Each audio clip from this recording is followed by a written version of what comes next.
The Warhawks' air attack has been grounded. Not a problem. These birds like to run, and they can do it with the best of them. It's a cross-county battle of the birds. Eagles and Warhawks next on the Time Warner Game of the Week.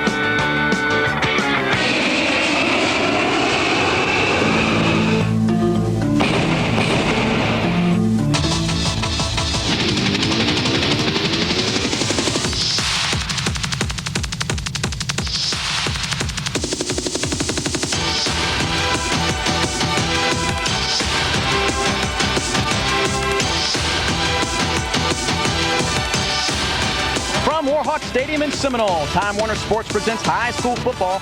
Tonight's matchup, the East Lake Eagles taking on the Warhawks of Seminole High. Hello everyone, I'm Merrick Keaton, and a ghoulish good evening to you on this Halloween weekend here on Time Warner Channel 7 as we continue our coverage of the Pinellas County High School football season. My broadcast partner tonight should be no stranger to your television set. He is Brian Syracusa. And Brian, tonight we have a couple of old schools renewing an old district rivalry from a few seasons past. These two teams know each other well. They know what they like to do, and what they like to do is smash mouth football.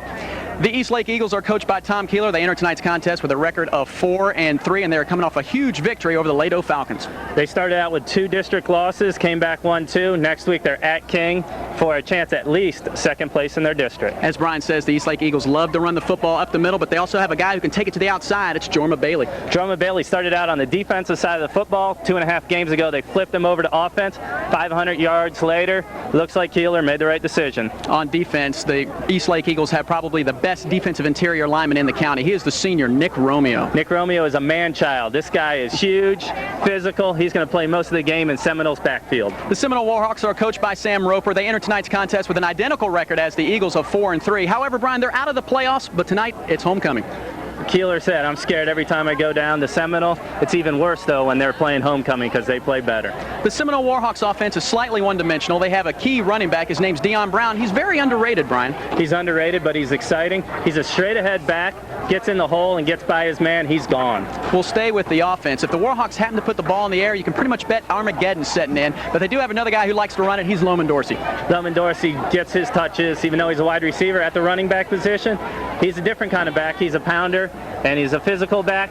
He gets about 15 yards a carry. All right, Brian's the ghoul, I'm the goblin. Plenty of trick-or-treats coming your way. We have the opening kickoff right here on Channel 7 coming up next.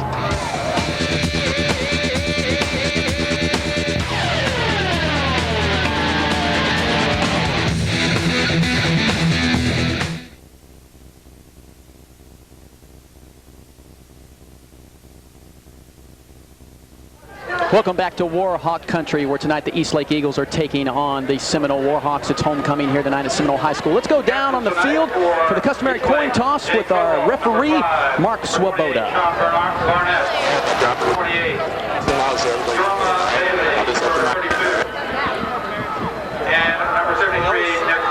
It is a tail. You won the toss. Would you like to do it before? For the second half. East Lake won the toss. What would you prefer in the second half? You guys want the ball, right? Okay. Which goal would you like to defend or pick from? Defend that goal. East Lake, put your backs right there. Seminole, put your backs over there. Tonight's game is brought to you by Sunset Stitches. One more time, fellas. So the East Lake Eagles have deferred the toss to the second half. Homecoming here tonight at Seminole High School. There you get a look at head coach of the East Lake Eagles, Tom Keeler. Comes into this game with a record of 20-9. It's his 3rd season, and he has one heck of a crew going up there at East Lake, Brian. 60 individuals on his junior varsity squad he was telling us about. And Sam Roper, the head coach of the Seminole Warhawks, his 14th season. His record not indicative of how he's really brought on this program here at Seminole, Brian. It really isn't. He said year in and year out he hasn't been blessed with all the athletes. This year he was really excited about his team because he felt like he had the athletes. A few unfortunate games, especially in district, that have really turned the season around. And of course, homecoming here tonight at Seminole always brings out the best of his players. As we were talking about earlier, they are 4-3 tonight. Same record as East Lake, out of the playoffs, knocked out last week when Clearwater defeated Countryside in the 5A9 district. As we look at both teams right now coming into tonight's game, you can really see the rushing yards, just an overwhelming advantage on offense. Yeah, that's what both teams like to do. They like to get it right at you and go. Neither team really likes to pass. Eastlake will do it more, and Ryan Shear is a little bit more of an opportunistic passer. When he gets his opportunities, he does well. There you look at the Seminole quarterback and Ryan Fowler. We were talking about him earlier. There's been several games this year where he hasn't even attempted a pass, Brian. Yeah, it really hasn't been fair to him. He's not a quarterback. He was a linebacker, and coach was looking for anybody, and Ryan said, hey, I'm going to go over and do it. I can do it. He was a very confident person. He's shown that, he can take over the leadership. He's a smart kid. Plus, he plays half the time on defense in practice, so he doesn't even have enough time to really learn the whole offense. At that linebacker position, and he is a big-time hitter on that defensive unit for the Seminole Warhawks. The Eastlake Eagles will be kicking off back deep to return. Very dangerous return team for the Warhawks. Back there, Loman Dorsey and also Daniel Williams. Williams only 5'4", 155 pounds, but he returned one for a touchdown earlier in the season, 97 yards. And we are set to kick, and this one is on its way. Will fall short around the 10-yard line. Dorsey will take it at his 5, running to the near sideline, trying to get around that corner, but he's going to be corralled out of bounds at around the 20-yard line. Big high tackle there by Kevin Tucker. Wrapped up Dorsey.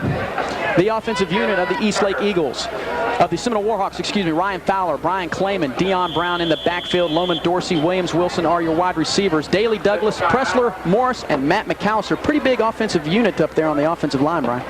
The offensive line has been the key this year. As they've improved, so has the team. Earlier in the season, they were big, but they really weren't consistent. Now they're consistent. They're opening up holes, and both Dion Brown and Loman Dorsey are exploiting them. Little timeout on the field right now as we have a player injured over there. We'll get his number for you. Kevin Tucker, who made the tackle, 6'3", 210 senior, as Coach Keeler's over there around the 22-yard line.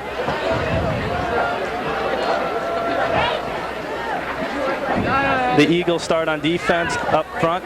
Pasco, the big guy, Romeo, who we talked about, Leonard Tucker, and they have a great linebacking core with Schultz, Koval, and Pfeiffer. And in the secondary, they switched to actually playing a 4, which is new for the Eagles, is Malky, Brooks, Riley, and Mitchell. Eastlake Eagles still attending to that down player over there, Brian. Now he's up, and he's going to be walking back over to the sidelines as his teammates give him a hand. Eastlake Eagles, even though tonight's game, Brian, is a non-district game, they're still going to have a tune-up because they have to go in next week to play King to wrap up that Kansas City tiebreaker in the 6A5. Yeah, they will, and the thing is, Keeler said, I'm not going to not play my starters. This is a game we're going out to win. And he did it last year right before their Kansas City tiebreaker. He played all of his starters pretty much the whole game against Dixie Hollins. Just underway here. Eric Keaton alongside Brian Syracuse. Seminole Warhawks with the ball. They are in green. Fowler immediately goes to his fullback. Off tackle up to the 23-yard line. Give the carry to Brian Clayman in for Akins. Brian Clayman's getting the start because of Akins' injury. He has a separated shoulder, and he's questionable if he's going to even play today. And Clayman's looking to make the most of his opportunity, just busting it straight up the middle. One of the things we were talking about before the contest started, Brian, was that Seminole likes to run the ball on off tackles, and that's right into the strength of the Eastlake Eagles. Yeah, they have a couple of big boys up there that are going to be waiting for both Clayman and Dorsey and Dion Brown. From the 23, it's 2nd down and 7. Fowler hand this one off to Dorsey. Dorsey nowhere to go, and guess who's got him? Nick Romeo. The man-child. He came in there and he wrestled him down. The state champ knows what to do when he gets a guy in his arms. Brian calls him the state champ because he is the 6A weightlifting champion. Did it as a junior, and here you get to see some of his power. Yeah, just run. He comes straight into him, and Romeo did not move. Loman Dorsey got wrestled back and thrown on his back for the pin. And Dorsey's a big guy. He's 6'1", 190. He's probably had his head down. He's thinking, what am I doing? Because Romeo's big as 2 guys. 3rd down and 6. Normally a passing situation for the Warhawks. Let's see what they do. Stick to that ground game. Fowler back to pass. He's going to throw it. Puts it up. Tipped at the line of scrimmage, and it'll bring up 4th down for the Warhawks. That was an interesting call, Singzao. As you mentioned, Fowler's gone a couple of games without throwing. But I think it's something you have to just throw in the wrinkle. Jerome Bailey's not playing in the defensive backfield for the Eagles because he moved over to offense. So they're a little susceptible back there, and it's not a bad idea. And we saw Fowler. Looked like he had a pretty good arm in practice. Obviously a little bit different come game time. Different in game time. Eagles are ranked 18th in passing in the county. Punting now is Williams. Fielding back there will be Jerome Bailey. He'll fall on the ball and muffs it, but he's able to recover it rather quickly. and the Eagles will take over at their own 41-yard line. Williams back there, 5'4". You know, they have a lot of guys who play a lot of roles in the Seminole Warhawk team, Brian. Yeah, they have a lot of guys that not only start both ways, but play both ways. The Eastlake Eagles offense, their backfield, Ryan Shears really coming along strong here now, getting toward the end of the season. J.J. Fuqua and Jorma Bailey are your backs. Second, Barnett and Fletcher are your wide receivers. Meinrod, Bubalo, Hewlett, Lahaki, and Watts. And you talk about an offensive line, they are the Hogs of Eastlake. And Shears now brings him to the line of scrimmage. Their first possession here of the contest. 10:25 here in the first quarter. Pitch option out to Bailey. Bailey trying to get around the corner. We talked about his speed, and he gets about 4 yards before he's taken out of bounds by Daniel Williams. It's scary to think what might have happened with this Eastlake team if Jorma Bailey would have started off the season as a running back. They might not be in the position they are right now. He's going to be going up against, up front, Jackson, McAllister, Daly, and Pressler.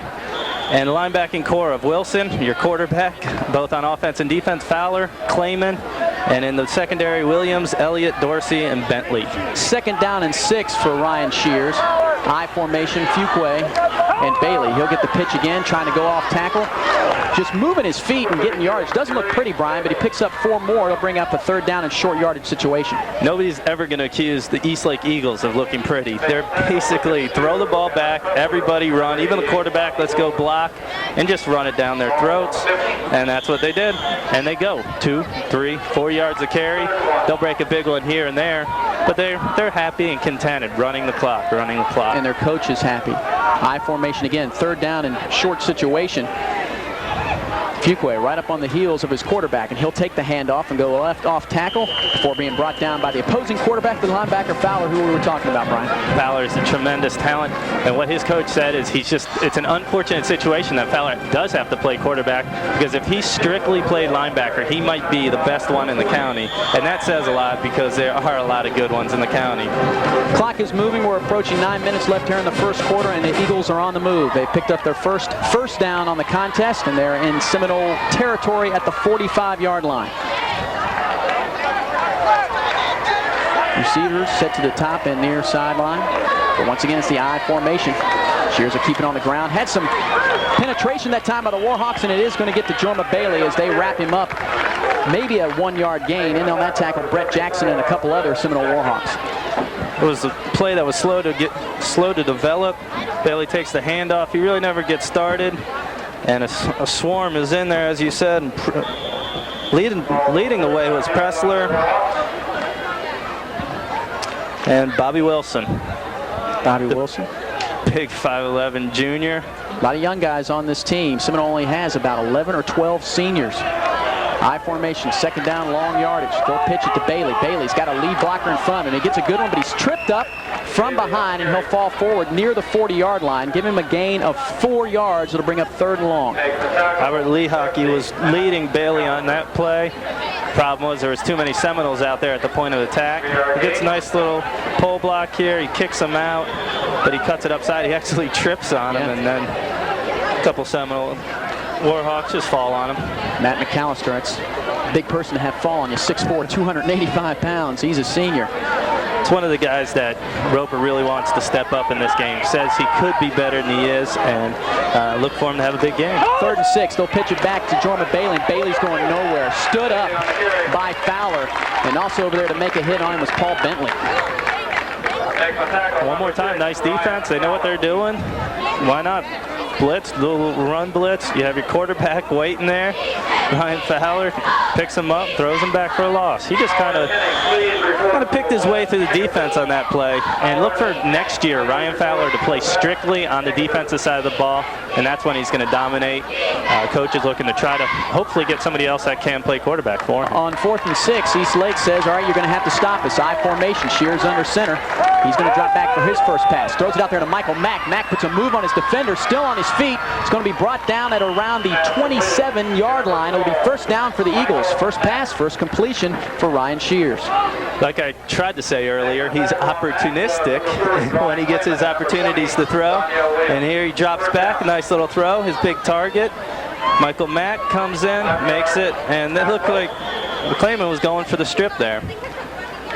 Michael Mack, our last game we saw him at, got hurt in the Tarpon Springs game and had a big effect both on offense and defense in that game. Marvin Elliott out there was covered in 5'8" on a 6'3" guy. Here's Jorma Bailey busting it to the outside, still on his feet, has the corner turn, and he's going to be knocked out of bounds, but not before he can gain a first down. They're going to call him down at around the 10-yard line. Could bring up a 1st and goal, depends on where they mark the ball for the Eastlake Eagles. Jorma Bailey is too good for you just to stick out your arm and try to get a little arm tackle going. You got to hit him and wrap it. You see people just reaching out there. That's simple for him. He's just going to run through that all day long. He's a talent that both Indiana and Louisville are looking to bring in, both as either a running back or a D-back. So he has his choices. Well, they set the ball up just outside the 10-yard line, so the Eagles will be able to pick up a first down. They send the man in motion. Shear straight up the middle of Fuqua. Fuqua trying to break out of tackles, carrying a boatload down to about the 2-yard line. It'll bring up 2nd and short and a couple yards before Eastlake gets on the board. 5'11", 205 of J.J. Fuqua was coming right up the middle. People bouncing off left and right. Nice straight ahead power running. First one I think to hit him was Fowler. He kind of gets chipped off there. That's a nice little spin move for a big fullback to make. And then he's gang tackled. And you see the senior, 205 pounds. One of the positions that Keeler said really improved from last season. 2nd down, a yard to go. Now 2 men and go in motion, and that's not allowed for the Eastlake Eagles. It's not the CFL here, boys. A little confusion that time. That'll benefit the Warhawks, Brian. That's a play Keeler likes to run, though. Get the guys up before you line up, shift the whole team over to the other side and attack that way. Hopefully getting the defense in a little bit of a shift. That time they had set, both got up, and that's why it was a penalty. Kind of wipes out the nice run by Fuqua, but I wouldn't be surprised if they don't give it right back to him. The ball is just outside the 6.5-yard line. Now they're going to pitch it this time to Bailey. Bailey going to try to get around the outside. Has some Warhawks out there. Speed on speed, and they're going to knock him out at around the 5-yard line. Might have gained a yard, Brian, but still, the defense did a good job that time for Seminole. They strung out the offense. Well, what happened there was you have Shears pitch the ball, and he went in for the block, and Billy kind of went on his own on this one. He tried to break it outside, thought he could make it by himself, and it was wrong. And coming up to make the hit was Danielle Williams. Bobby Wilson giving a little chase, pushing him to the outside. And that's just nice defense, stringing it out. He's got to follow his big boys up front there. 3rd down and 5. The Eagles can pick up a first down, but they do have 6 yards to go to the end zone. 5:04 remaining, no score here at Warhawk Country. Now back to pass. Shears has time. He's going to be blitzed and sacked by Ryan Fowler. The big man playing both sides of the ball. That's what Roper was talking about. The talent he has on the defense side of the ball came in, put a lot of pressure on him, got the sack. That time Jorma Bailey was standing off to Shears' left, looking for somebody to block, but Fowler came in like a green wave. He came all the way around. He came around the other back, and I think it was J.J. Fuqua, and came in, and he just picked the wrong side to be blocking on. Shears will hold. Alex Myers will attempt the kick. It is down, it is up, and it is good. Give him a 26-yarder unofficially, and the Eagles are on the board, 3-zip. The Eagles it's pretty good for the Eagles in the fact that Seminole, the big thing they want to do is get on top, because they know the Eagles are big. They like to wear people down. They're going to pound on you, especially when they get the lead. So it's going to be key for Seminole, get the ball, drive down, and put some points on the board. I think what Coach Roper right there was telling his ball club, Brian, to say, look, they had a touchdown. They were in. You stopped them. We came up with the big sack, forced them to kick 3. We'll take that all night. Another thing he was telling them, don't make mistakes. That's what's killed Seminole this year. They've been in every ball game, and that's what Roper likes, that they've been in the ball games. Now he wants them to pull out the big ones and to win it. Well, they'd like to get good field position here on a kickoff return. A guy that has not touched the football yet is Dion Brown. They only had 1 possession, talking about the Warhawks. But you'll look to see him get the football as soon as they get their first touch of it. They have an offensive coordinator up in the booth that actually charts touches and makes sure Dion Brown gets enough touches during the game. Kickoff again by the Eagles. Back deep to return. This one's going to sail into the end zone. Williams and Dorsey will have no chance, because in high school football, you start from the 20 when it goes in the end zone. So second possession coming up once again at around the 20-yard line for the Seminole Warhawks, and looking for Dion Brown to check into the ballgame.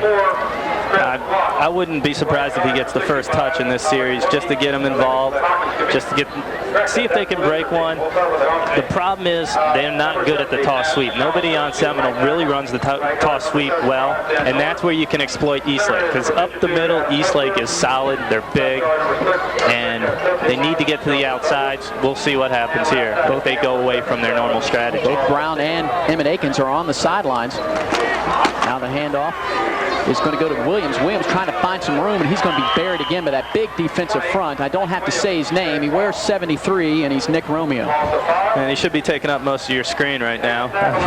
It's a big boy. There, he'll see him. He just walked through it. But we'll be calling his name pretty much all night. A loss of 4 on the play brings up a 2nd and 14. Once again, Brown remains on the sidelines, and checking in now is Emmett Akins, a little bigger back, but he had some shoulder problems, Brian, and Coach Roper said he was going to get him in, see how he felt. That's a tough one to play with. We had a couple weeks back when we did CCC that Dan Lavinia came out there with a separated shoulder, and I mean, it made it impossible. He had to tackle one shoulder, he had to block one shoulder. It's tough to play with. Dorsey and Elliott are your receivers in the near sideline. Pitch will go to Williams again. He has a blocker. It's Akins. He tries to break out of a tackle, but not before coming from behind and picking up the tackle will be Jason Minnis from his defensive end position. Eastlake down the line just keeps coming up with another tackler. They're a very deep defense. They're a very deep team overall. But it's not just one player making the tackles, and you'll see different names called out all night. Well, number 22 has just checked into the ball game for the Seminole Warhawks, and here you set up a 3rd and 11 situation as Daniel Williams will come out of the ball game, and you pretty much can bet that number 22 is going to get his hands on the football. Maybe they'll send him out in the flat, see if he can break one, or possibly a screen on 3rd down and long. I'd say they wouldn't pass on this normally, but they already showed that they're willing to pass today. Yes, Armageddon has set in, as we were talking about in the open. Fowler rolling out, flag is down. He's trying to escape a defender, and he was throwing the football out towards Deion Brown, but the flag is down, and usually when it happens in the backfield, you have holding. That flag came out pretty quick, though. I wouldn't be... Got an illegal motion. Took the words right out of your mouth. I was going to say exactly. Took the words right out of your mouth, Brian. I wasn't going to say. But yeah, they're waiting until 3rd and 11 to get to give the ball to Deion Brown. I think they need to start trying to hit him at maybe 1st down, get him the ball, instead of waiting until after you're in the 3rd down situation. Everybody in the building's looking for him to get it. Well, of course, now that penalty will be declined. And Daniel Williams will step back onto the playing surface to punt the football from the Seminole Warhawks. It'll be his 2nd punt on the evening. That last drive by the Eastlake Eagles went 13 plays in 5 minutes and 58 seconds. So they're winning the field position game, almost nearly blocked by the Eagles. Back to return now is going to be Leon Brooks, and he'll take a seat at the 50-yard line. That's a good place to sit if you're the Eastlake Eagles and Tom Keeler's offense, because right now they're winning the field position game. And that's what they try to do. That's what they come into games looking to do. They have good offense, good defense, and they have good special teams. Their kicker, we've already seen it tonight, pinning them deep, both on both his kickoffs. Alex Myers is one of those guys. So, I mean, that's what they're all about. They're going to come in here and they're going to pound it on the ground. 1st down and 10 for the Eastlake Eagles. 2:29 here in the 1st quarter, 3-0. Eagles had the lead. They'll send the man in motion. Barnett Shears going to hand it off to Bailey. Bailey from the 50-yard line hits a wall, and he goes down to the ground. Might have fallen forward to get into Seminole territory for a yard, but if he did that, he's pretty lucky, Brian. He sure is, because he got hit by a wall. And it's just a little counter. Fakes one way, comes back. This time he doesn't have a hole up the middle. Maybe this time he should have taken it to the outside. That's a nice tackle by Paul Bentley. Once again, Bentley, we're talking 5'5", 151 pounds, coming up and taking a hold of Bailey. It's amazing. And these guys are going on both sides of the ball. They're smaller. Thank God for the Seminole Warhawks that it's not a hot night. Otherwise, they would be worn out by the 2nd half. It's a very cool evening. Right now, Bailey, 8 carries for 31 yards. From the 50-yard line, their side, Eastlake. Shears again, hand this one off to Bailey. Bailey just working his way down the field. Looked like a minute there. That might have been a loose ball as you saw the players rush toward the ball carrier, but he's inside Seminole territory now. At the 46-yard line, will bring up a 3rd down and 6. Seminole's defense has played pretty well on most downs. They're keeping them, giving them 3-4 yards. They're not letting the big play happen, and that's the key to stopping Eastlake. Got to cut them down, get them maybe a loss of yards here and there, because they're not a big play offense. And if you force them into the passing situations, you're all right. Brian Mills checks in for Michael Mack. Goes over to the sidelines, a big receiver for the Eastlake Eagles. Mills is to your near sideline. Shears, pitch now to Jorma Bailey. Bailey trying to cut it up inside, getting close to the 1st down. Need to get to the 41. He's going to come up short, Brian, but Eastlake went for it last time. Let's see what they do here. I wouldn't be surprised if they did. I think Keeler has a lot of confidence for what they've done on defense so far. And it's a little option play. That used to be what the Eastlake ran nonstop. And Bailey pretty much got most of those yards on his own. Cuts back, nice little play. 4th down and 1. Last time they had a short yard situation, they just went Fuquay right up the middle, and I would pretty much bet that they'll go his way again since he has not received a carry on this 2nd possession for the Eastlake Eagles. Brian nods his head like, yeah, man, I agree with you. Give it to the old number 4 out there in white. Closing seconds here of the 1st quarter. They do give it to Fuquay, and it looks like he's going to pick up enough yardage for the 1st down, but we're going to come to the end. Well, actually, at the 1st down, that'll stop the clock at the 39-yard line. 1st down for the Eastlake Eagles. Back-to-back weeks, we've had 2 teams that just pound the ball. Time goes by like that. Yeah. They'll start the clock, and that's going to bring the end of the 1st quarter. Quarter that Eagles pretty much have to feel happy about because they established themselves as a pounding team, kept Seminole's defense on the field a long time, and they're going to wear them down in their minds. Eastlake Eagles have a 3-0 lead here in Warhawk country, and you're watching this football game right here on Time Warner Channel 7. We'll be right back.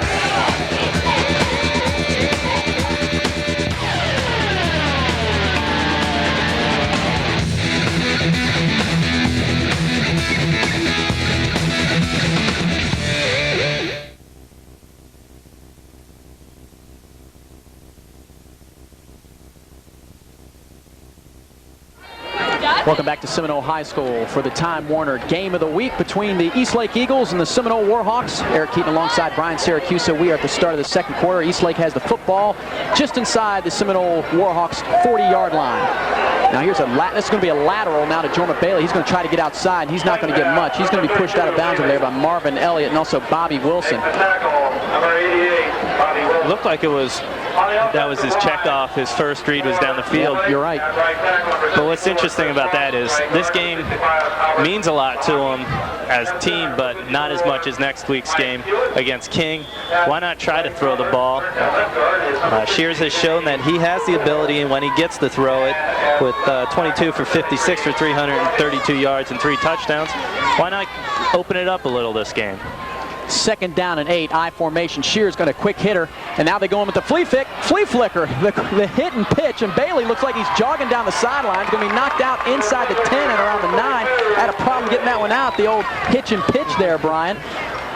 Yeah, that play, it looked like Sakanik kind of caught the ball, and he was holding it. I thought the defender might be able to read it here.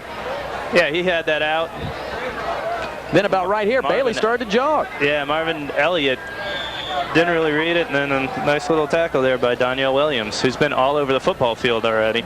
Bailey was trying to slow down a little bit, maybe make his inside move, and Williams, you're right, nice tackle, took his legs out. 1st and goal. Handoff, going to Fuquay, still on his feet, trying to get down to the goal line, but he's going to be brought down there, wrapped up by a couple of tacklers, Marvin Elliott and also Brett Jackson. I'll tell you what, Fuquay is a big guy. He's a powerful guy. I'd love to just watch the practice, seeing him and Romeo meeting heads in the middle of a hole. And those guys just knock into each other. Nice little play there by Marvin Elliott, kind of getting low and kind of ducking under there and ride him to the ground. They'll put the ball on about the 2.5, 3-yard line for the Eastlake Eagles. They have a 2nd goal. I formation. Fuquay in front of Jorma Bailey. Shears going to give this one to Jorma Bailey, and Bailey's going to put his head down. Did he get in? No. I think the Seminole Warhawks have pulled him back. He got close to the 1-yard line, Brian, but then the men in green Stopped him there. Bailey this year coming in the game on 98 attempts, had 11 touchdowns, so he knows where the end zone is. He has a good nose for it, and he has good blockers up front that make it a lot easier for him. First hit, number 6 in green, Ryan Fowler, pulled him back.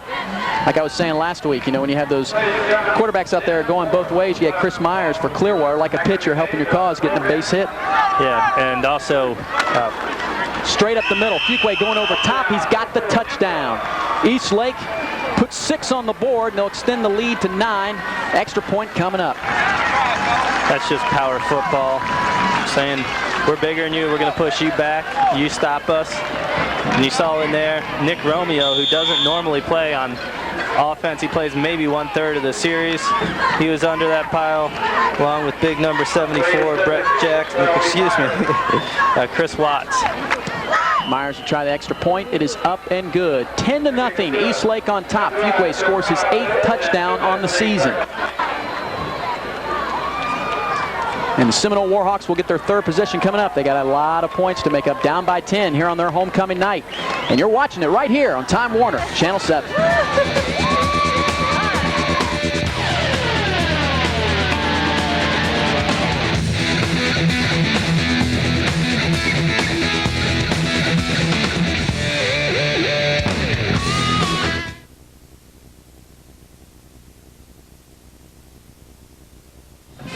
Welcome back to the Queen and her court here at Seminole Country. Homecoming night here for the Warhawks. Always a big evening for the Seminole faithful. And if it goes as planned, the way Time Warner has gone, it should be a football player here being honored as the homecoming king. That's right. We can't stop the streak. I see a lot of gentlemen down there next to that Queen, and they have their tuxedos on as East Lake kicks off, and this one's going to fall into the end zone. Loman Dorsey will take it about 7 yards deep, but they'll bring it back out to the 20, and Myers is definitely doing his job tonight. That's such a luxury to have a kicker that can put it in the end zone constantly and consistently, and it just makes it easier, especially when you have a defense you can send out there, and usually 3 plays and out, you got the ball back around the 50. Yeah, Seminole has not picked up a first down all evening. And at the last scoring play, the 8th touchdown by J.J. Fuqua, 9 plays, 51 yards, and again, another possession of over 4 minutes for the East Lake Eagles. They're doing what they want on defense and on offense. 1st and 10 for Ryan Fowler and his Seminole Warhawks. Handoff this time goes to Deion Brown, and Deion Brown goes nowhere. On top of that pile, once again, you can call his number all night, Nick Romeo. Yeah, and what I had mentioned earlier about Deion Brown's an inside runner, which is going to be tough against East Lake, as you saw there. That's really not their strength, and maybe that's why he wasn't getting touches early on, because he's really not an outside guy. Even though he's quick, he sometimes struggles getting to the corner. Marvin Ella, who will check out of the ball game for the Seminole Warhawks. 2nd down, they gave him about a half a yard, so we'll call it 2nd down and 9. 9:17 here in the first half. 6-7 men in the box for the East Lake Eagles. Handoff going to go to Emmett Akins. Akins, they got to hold his face mask, but he's going to try to get around the corner. Puts his head down. That shoulder looked good on that carry, Brian. But as you can see, when you have a sore shoulder, it's kind of tough. You're trying to protect the football, and sometimes you're thinking more of your shoulder than actually holding on to the football, and that's why it's tough sending somebody out like that. But right here, he lowers it, and there it He goes. actually lost the football. Yeah, just pops right out. Charlie Pasco had grabbed Emmett's face mask there, but the officials did not catch it. But anyway, the Seminole Warhawks pick up their first down on the night, place the ball at around the 31-yard line. It's a gutsy performance by the 5'11", 189-pound senior. But sometimes you hurt your team when you're playing hurt. Deion Brown trying to get up through the middle. He puts his head down, and he's going to get a tough 3-4 yards near the 35-yard line. Emmett Akins at time, his fullback was pulling him forward a little bit. I guess it's not hurt too bad. He actually, when we came over to do our headshots, said he might not even be able to play. He's out there lead blocking. Guess when it's your senior year, you don't really care. You're not holding back for anything. See number 5 in there from East Lake, Jake Koval getting a hold of Deion Brown. Jake Koval, there's the story at linebacker for the Eagles, heading off to Stanford. 2nd down and 6 for the Warhawks. Rogers showed blitz. Now they're going to hand this one off for kind of an end-around run to Loman Dorsey. And Dorsey trying to make a move, has some room, getting close up to midfield before Koval corrals him at around the 48-yard line, and Seminole picks up another first down. That's what's great about Loman Dorsey. He plays wide receiver. He's listed as a wide receiver, but it's really a running back. They'll pound it up the middle, then all of a sudden Loman Dorsey to the outside. He picks it up. He picks up about 17 yards per carry.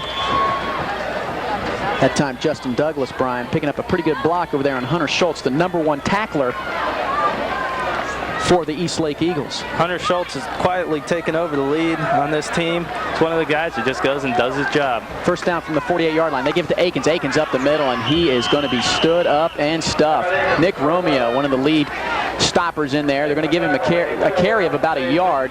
Put the ball around the 49-yard line. Jason Minnis was also in the bottom of the pile. Got to grab, just grabbed the shoulders, got him up high, and then Romeo and 34 came and helped him out. Mitchell, there you see Romeo, big guy, talked about a lot. But Minnis really made that play, beating his man inside, getting a hold of the guy and stopping him up. Talk about Nick Romeo. Auburn and Syracuse giving him a look-see. Of course, the official signing date will not be until the first week of February. Second down and 9, 7:18 for the Warhawks. Dorsey goes in motion. Fowler going to fake it, might run the option, is keeping it. Going across the midfield, he's going to be driven back. The Eagles taking care of business on Ryan Fowler, just ganging up on him. Hunter Schultz, bottom of the pile again. He comes up, makes plays. Here, this is what Fowler does better than passing. He's a runner. He's a fullback, really playing quarterback. He's making a sacrifice for the team. But it's tough when you have 7, 8 Eagles every time coming in and hitting you. Led by the 205-pound junior. He's going to have a lot of schools next year looking at him. And Tom Keeler's going to be looking at him again. He's loving his juniors and sophomores coming back, and his JV team, he was talking about how they have 60 players on that squad, so East Lake just keeps on churning them out. Big third down right now, Brian. 3rd and 5 for the Seminole Warhawks. Fowler has Akins behind him, and the defense jumps off, and Brian, in high school football, that's a no-no. That should give the Warhawks enough. Maybe it might be close to a first down. It will be close, and that's a heads-up play by Fowler there, pulling them off sides on that. Mark Swoboda, our referee, and we've yet to see the official. And now the PA announcer does say first down, so it'll be first down. Fabrizio, the offensive coordinator of Seminole, said that Fowler is an intelligent quarterback that learns stuff that he never even taught him. And that's what he loves about him, playing the position. And that's why they said, hey, you know, I know you haven't played much quarterback, but here's the position. We think you can develop into a good one. Seminole Warhawks have called a timeout, and folks, you're enjoying this football game. Next week, you're going to enjoy another one. We had the Lakewood Spartans taking on the Northeast Vikings for the 5A10 District Championship. Ryan, both schools undefeated, and you'll only see it on Time Warner Channel 7. That should be an exciting game. A lot of people have counted out Lakewood this year, and they just keep coming up and biting people in the face, and Northeast has got themselves a handful next week. Both schools undefeated in district play, and then if that doesn't strike your fancy, just wait until Wednesday, December 16th for the Palms of Pinellas Senior All-Star Game. This year on a Wednesday and at Largo High School due to the construction over there at Clearwater High School. They're change of venue, but will not take away anything from that contest. And of course, the head coach of the Seminole Warhawks will be involved in that as well. As always, and that's just a great time for some of the players that didn't get the opportunity to get on our station to get out there as seniors and get noticed by some of the colleges. Private and public schools. Both private and public, and it's just a feel-good time. 6:10 left in the first half. First down, handoff, Dorsey trying to get around the outside. Flag goes flying.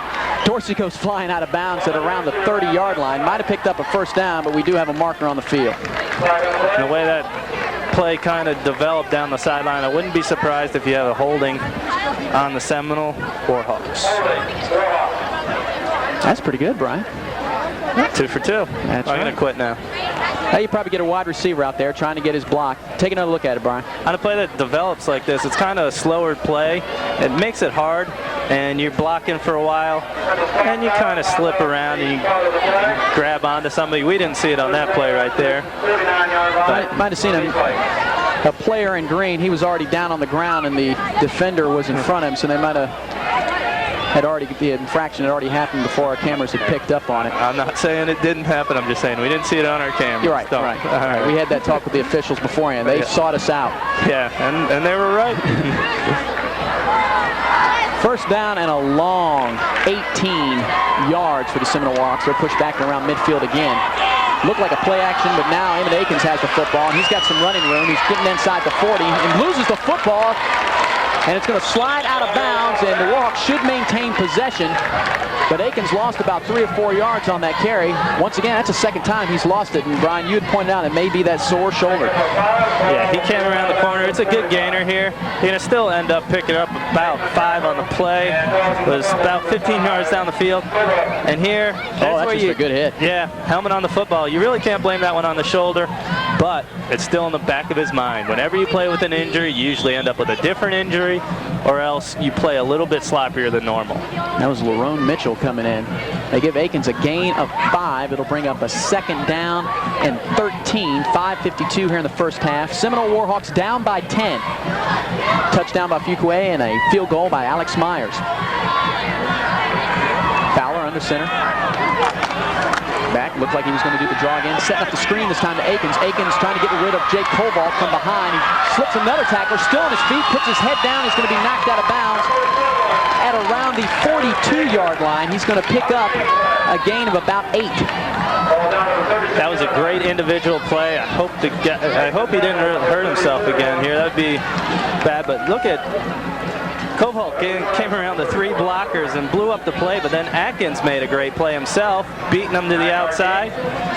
And here's where he comes down on that shoulder, and that's tough to see. Once again, Lerone Mitchell taking him out after Hunter Schultz had pushed him to the outside, and Emmett Akins. That's unfortunate for the senior. He's doing everything he can to play on homecoming. Sometimes you get the adrenaline flowing and you don't really think about what could happen. Has his team in the 3rd and 5 situation. Fowler under center now. As his fullback, they're going to give this one to Dorsey off the end around. Escapes some tackle. It's going to be dropped from behind. That's a first down saving tackle that time by Charlie Pasco. Charlie Pasco snuck up the 3rd leading tackler on this team. Came into the game with 53 tackles, and it's plays like this that really have set him apart this year. He's one of those underachievers that have really, really improved and took on the blocker and just dove at his feet. A senior to see that he's made his improvements coming in. It's 190 pounds. It's kind of small playing in the defensive end position. Bring up a 4th down and 4 for the Warhawks, and man, this is the first real drive they've had in the ball game. It doesn't surprise me, Brian, that they are going for it. They have an I formation. Dion Brown is your tailback. 4:52 remaining. Possibly trying to draw once again the Eastlake Eagles offsides, and now we have a flag down, and that's probably going to be the delay of game. All right, you're 1 for 1 now. But on that play, it was worth a shot. They had gotten him before. They had shown they could draw him off and that Fowler could do it. Why not go out there? My philosophy would be go for it. How many times are you really going to be driving on the Eagles like that? Give it a shot. Maybe try to go. Well, you know what Brian Unk says. I'm always the type that's very aggressive, so I would have went with the fake punt and not went with the delay of game. We'll pull that one out right now. It puts a ball back at the 40-yard line. Williams going to try a little coffin corner here, end over end. We lose it in the lights. It's going to bounce it around the 10-yard line, and the Eastlake Eagles are going to try to field it, but he's running the wrong way. It's Leon Brooks, and flags are flying all over the place like a ticker tape parade on Broadway. And I think he lost yardage, Brian. And they're going to lose a little bit more if they can. They're about on the 1-yard line because there was a clip, and it was a pretty obvious clip right in front of the official. When you run it next to the ball carrier, one of the tricks is not the clip. Well, that's the best way to make it. At least you can say, Coach, they got me. That's one where you're told not to catch the ball when it's inside. There's the clip. And you don't feel the bouncing punt, especially inside. And there's the clip, pretty much right in front of the official. You're not going to get away with too many of those. Well, you can figure if Brooks would have not fielded the ball, possibly it could have went into the end zone. But then again, if he's got the football right where he would have been brought down, they've placed the ball on the 2-yard line, and Eastlake has a long way to go. Their first 2 possessions, they start around midfield, so this will be a big test right now for the Seminole defense. They've got to come up big, and Coach Roper got what he wanted. Definitely did. That was the smart play, kicking it away. That's why he's the coach, and I'm up here. That's right. Both of us. Shears going to throw an inside route. Almost picked off.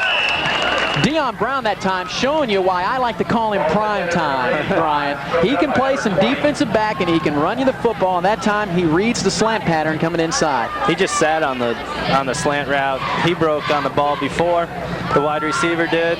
It's just a two-step drop, chuck it over there. Deion stepped up, almost had it.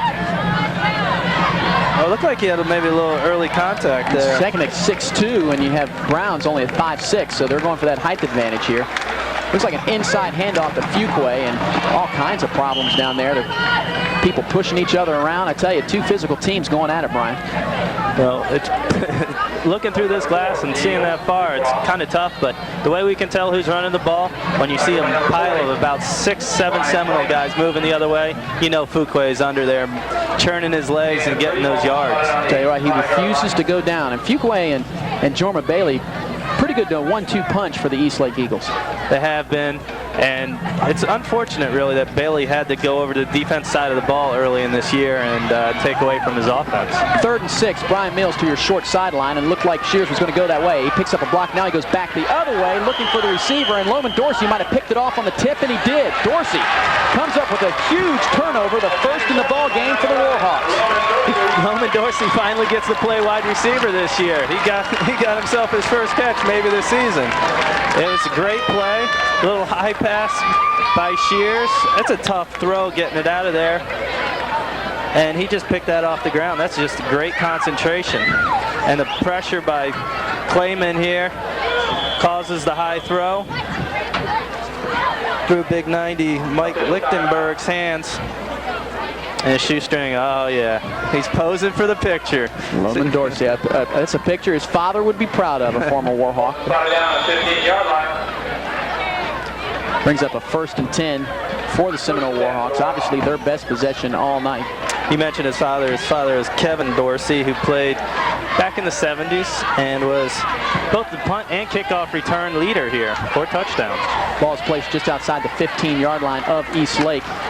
Play action, Deion Brown, now Fowler rolling out to his right. He's going to be corralled. He forced this one up in the air.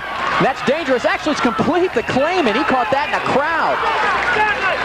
But he got back to the original line of scrimmage. I don't know if Coach Roper would be too happy about that one anyway, but that's one that saved him a few yards. The one the coach is screaming no, no, no on the pass. Yes, yes, yes. Yes, yes on the catch, and then it ended up being nothing. But who's there but Nick Romeo? Looks like Nick got a little bit of face mask there. Oh, it slipped it off. It's a good call. Throwing, and that's nice. That's what you teach a wide receiver. Come back to the football, help your quarterback. He saw Clayman all the way, Brian. Oh, yeah. Fowler, he saw him all the way. This is what they do in practice. 2nd down and 10. Less than 3 minutes here in the first half. Fowler, their same play, going to Loman Dorsey. Dorsey trying to get to the outside, but coming over and making a nice tackle. Once again, we'll call his name out as Hunter Schultz. He's starting to burn up. Hunter Schultz is. And right now, Eastlake has seen that play a couple of times. Now like they're saying, saying, same hey, play. yeah, let's key on that play. Let's sit on it. That's their best play. Whenever they get in long yardage situations, look for them to try to run it. Might have actually lost a half a yard on the play. They're marking the ball around the 16 and a half yard line. Scoreboard says 3rd and 11 with 2:21 remaining. Warhawks down by 10. They would like to put 7 on the board here. Although they do have a pretty good field goal kicker we were watching before the game, who had some pretty good leg, but here on your home turf, you'd like to get 7, especially before halftime. They'll send Harris in motion. 3rd and 11. Fowler rolling out, going to throw it. Out in the flats with Williams. Williams picking up yardage. He's inside the 10. Makes a nice move, falls down at around the 5-yard line. Should have enough for a first down. That's all effort, Brian. It really is. That's a nice little play. Daniel Williams has been big this game. He's come up both on the defensive and offensive side of the ball. Not much talk about him coming into the game, and he's really showed that he can play the game. Cutting to the outside, then making another guy miss. That's a nice little play. Almost could have kept his feet. The sophomore at 5'4", 155, doing it on both sides of the football. Well, they're going to bring out the change and measure this one. They're still have yet to rule it a first down. hard to see from our angle. We'll rely on our production crew to pick it up for us. When you talk about Danielle Williams there, he's only a sophomore, Brian. Yeah, he's still got 2 years to improve, but you can see right there, he's sucking wind. I mean, he's played on both sides of football like most of them have. First down. And it makes it tough, so that's why they need to at least be ahead going into halftime. Maybe to sit on the lead in the second half. Williams comes out. Deion Brown checks in. He has his big fullback in front of him, Brian Clayman, 6 foot 220. Not bad taking Williams out, being able to put Deion Brown in. Roper's got a good situation. Next year he has Dorsey and Daniel Williams coming back, even though he'll lose Brown and Akins. Line up in the slot, though, is Deion Brown. I take it that he'll come back and take the ball from his quarterback. It's going to be handed off, going to the Johnny Harris. John Harris might have gotten inside the 5-yard line. That'll teach me for calling plays. John Harris took over for Lorman Dorsey. It's the same play, just a different guy running it. Instead of 11, it's number 1. Yeah, exactly. And one thing about putting John Harris in and letting him run it, when they don't see Lorman Dorsey, they might think, well, maybe they're not going to run that play. Doesn't matter. The Eagles come flying to the football and do make the stop. Ball's placed just inside the 5. Clock is rolling. Getting close to under a minute of play here in the first half. Warhawks down by 10 on their home turf to the Eastlake Eagles. Eastlake trying to put that defense into the right spots. Fowler going to hand this one off. Couldn't check his number. I want to say it was Akins. They're pushing the pile forward. It was either Akins or Harris. It was Akins coming back into the game. So it's good to see his shoulders not bothering him too much. Came in, kind of came off tackle a little bit, more off guard on this run, which says a lot about what's up front with the Eagles. Even though now they're at the goal line, they're still not running it straight ahead. They're trying to get to the outsides. We talked about the Warhawks. Got several guys, Brian, going both ways for them. That'll wear a team down. It really will. And right now, as I mentioned, it's a little cooler weather, so it helps them a lot. But I mean, Ryan Fowler playing quarterback and linebacker, that's the one that's mind-boggling. I was about to say it before. Eric Walback at Largo is the only other one that actually plays linebacker and quarterback. And I mean, it's two tough positions. You're calling the offense and the defense. It takes a lot of heads up. I guess a lot of character too. And another thing, he also does well in high school. He's a smart kid. He has time for his studies. And there you see one of the band members and also son of audio operator Paul Kitwood, Jason Kitwood. Well, it'll bring up 3rd down and goal. 33 seconds. Warhawks called their second timeout. Brown and Harris came out of the ball game. But Clayman and Dorsey checked in. Going straight ahead to Ryan Fowler. This play's worked in the pass, looking for a signal. Big pile up front. Nothing from the officiating crew right now. Clock continues to roll. 1 timeout remaining for the Warhawks. Touchdown is the call. The Warhawks are on the board with 6. 23 seconds remaining here in the first half. And that was all effort there. He got in, he got stopped, kept pushing. The big man, as we mentioned earlier, he's a fullback playing QB. And they got underneath. That's a lot of credit to that offensive line, pushing the back. Romeo ends up on his back, and they just outdrove him. They got up there and got under him. Clayman came in, got a push in the back. Also, following his center, Dorsey will hold. Well, now he's going to try to run the end around, and he's going to make his way into the end zone for a 2-point conversion. Don't know if that was planned, Brian, or if he had problems with the snap, but he took it in, and hey, 1 point. 2 points a lot better than 1, and they draw within 2. The play was working so well, why not? Give a little sweep to Lorman Dorsey. Boy, is this playing into Keeler's hands, what he tells us about how these games go, or what? Yeah, he was really, really scared about this game coming in, saying, you know, they had a better team 2 years ago when they came in here and ended up losing. And this year he said, you know, these teams are both good teams, and I'm really scared playing them not only at home, but homecoming. One of the few teams in the county that actually is more focused the week of homecoming. And Coach Roper will ditto that for the Seminole Warhawks. He actually said, my players are loose. You know, I'm kind of scared. We had a loose week of practice. They're really loose. You know, it's almost, hey guys, we have a football game this week. And, you know, jokingly we said that might be better. And as of right now, it has been better. Well, we have a 10-8 football game. The Warhawks get on the board after the interception by Loman Dorsey. Squid kick down the middle of the field. Picking it up is going to be Jorma Bailey for the Eastlake Eagles. He actually has a blocker over here on the right side, but he's going to be corralled at around the 32-yard line over there. Picking up a tackle will be Marvin Elliott. He's in on the play, as well as Danielle Williams.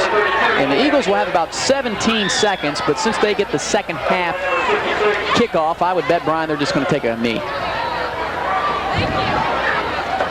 There was a touchdown run of 1 yard.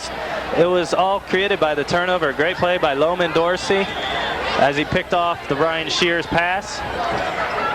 And what you got to do is capitalize on your turnovers. Wouldn't be surprised if the Eagles just pitch one, see if they can break some yardage, and if they get in deep, then maybe go for it. Well, they'll pitch it to Bailey. Bailey trying to break it to the outside. Moves inside Ryan Shears. He's still on his feet. Brian, he may break it. He's down the sidelines. You got one man to beat. Chasing him's Marvin Elliott. And corralling him over there at around the 10-yard line. 5 seconds left. That's going to stop the clock. Dorsey made the touchdown-saving tackle, but nonetheless, it might have put the Eagles into field goal position. A huge run that time. Last week against Largo, Seminole, with under 15 seconds left, kick it off, up 3. They get the ball. Largo gets the ball at their 30. Here you go. We'll see this play, and we'll come back to that. Just running through people. Then when he gets to the outside, Loman Dorsey just turns on the jets to catch Bailey. He really didn't have that great of an angle on him, but just pure speed caught up to him. So last week, Seminole up 17-14, and they ended up giving up a 62-yard field goal attempt to win or tie up the game because of penalties. One play that they broke, and just kind of coach was scared about that and said, you know, that's something we can't really have, and it could come back to bite them already in the first half again this week. And Coach Keeler says, Eric and Brian, we will not take a knee, and you will like it. 59 yards for Jorma Bailey. I called the pitch. Well, yeah. I Okay. didn't say for 60 yards, but I said pitch sweep. Well, with just under 6 seconds, Eastlake's going to try a quick hitter. Shears going up to Michael Mack. He's going to overthrow him, and 0.6 seconds are left on the clock. I thought the way that ball was floating, that there was no way there was going to be time left on the clock. Well, now the referee, Mark Swoboda, he just called it off. Calls a timeout. A timeout for Eastlake. And with 0.6 seconds, take another look at it. It's just a nice little fade pattern, overthrown. But the problem was, he threw it so high up there that, I mean, I thought 6 seconds would have ticked off the clock. I like the call, though, Brian, because you have over there Michael Mack at 6'3", and then Roper counters with Loman Dorsey at 6'1". That's good coaching on both sides. Really is, and Loman Dorsey's been up to the challenge all day on defense and on offense. And just another one of the Seminole guys that out there, both sides of the football, producing every play. Alex Myers now will attempt a 27-yard field goal. He hit from that distance earlier. Put the first point on the board for the Eastlake Eagles. I don't want to jinx them, but this is a chip shot for him. You're a former kicker, you should know. You jinxed them. They block it. And the football, this is still a live football. And finally, J.J. Fuqua realizes that, and he puts a tackle over there on Bobby Wilson. So a lot of excitement here right before the half. Big play by the Eastlake Eagles, but an even bigger block coming up for the Seminole Warhawks. We're at the half. It's 10-8 Eastlake. We'll be right back with our second half highlights and a little story on a running back from Seminole named Deion Brown. We'll be right back.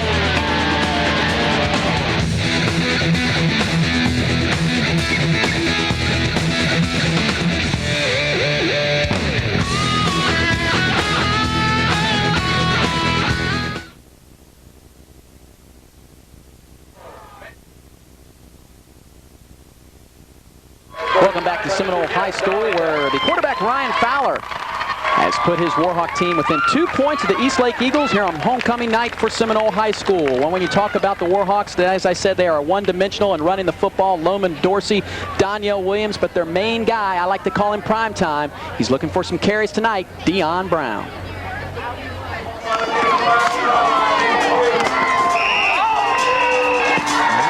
probably hard to play without him. I mean, he's been a good player for us for 2 years now.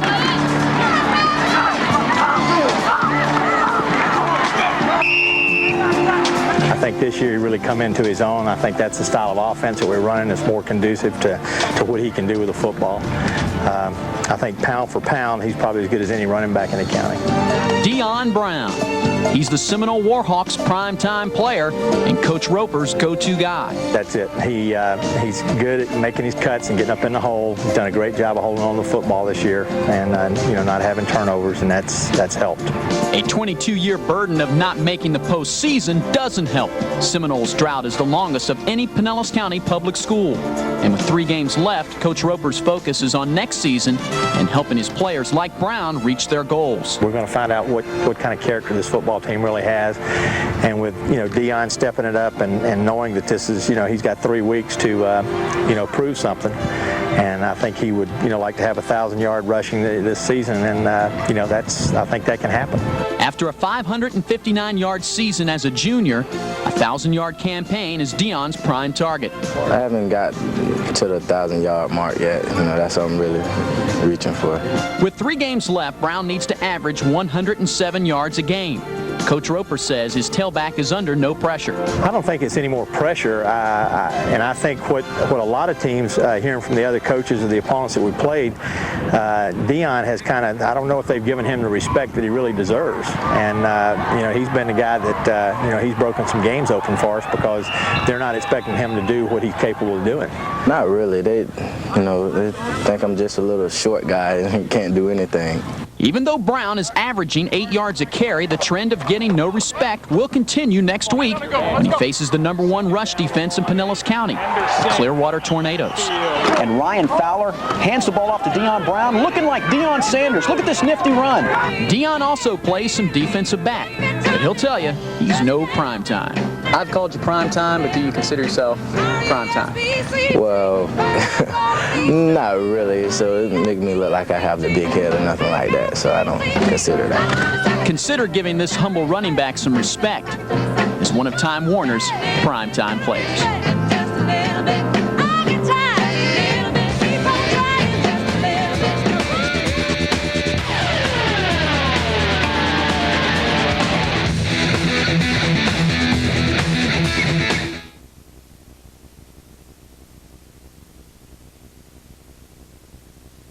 Welcome back to Seminole High School. It's halftime, 10-8, an Eastlake Eagle lead. Eric Keaton alongside Brian Syracuse. And Brian, let's go ahead and take a look at our first half highlights. And it started 3-0 lead at this point. Eastlake on top. Do a little hitch and pitch action. Hook and ladder. Sekanic pitches back to Bailey. And that's Bailey had 14 rushes for 124 yards in the first half. Set up a goal line situation for Ryan Fowler and his Seminole Warhawks, but they couldn't stop pick number 4 coming through over the top, J.J. Fuquay. Fuquay's been pounding all day long. This time he just went over the top. Eastlake Eagles got underneath and pushed them back. Had an extra point, made it 10-0 at that point for the Eastlake Eagles. Then Ryan Shears back to pass. They're pinned in their own end.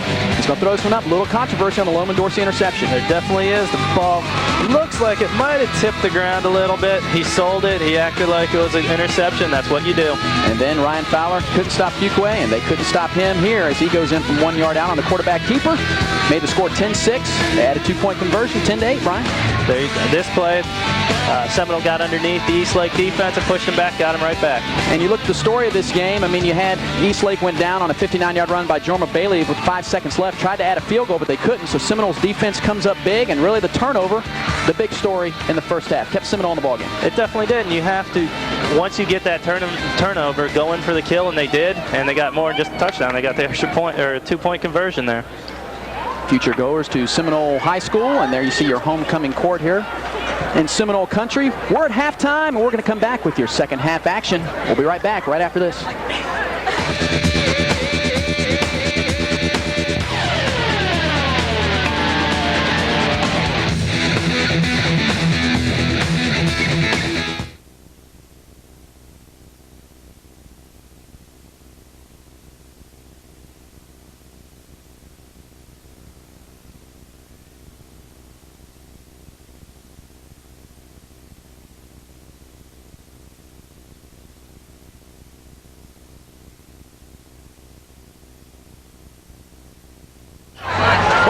Time Warner Game of the Week here on Channel 7. Pre-game festivities.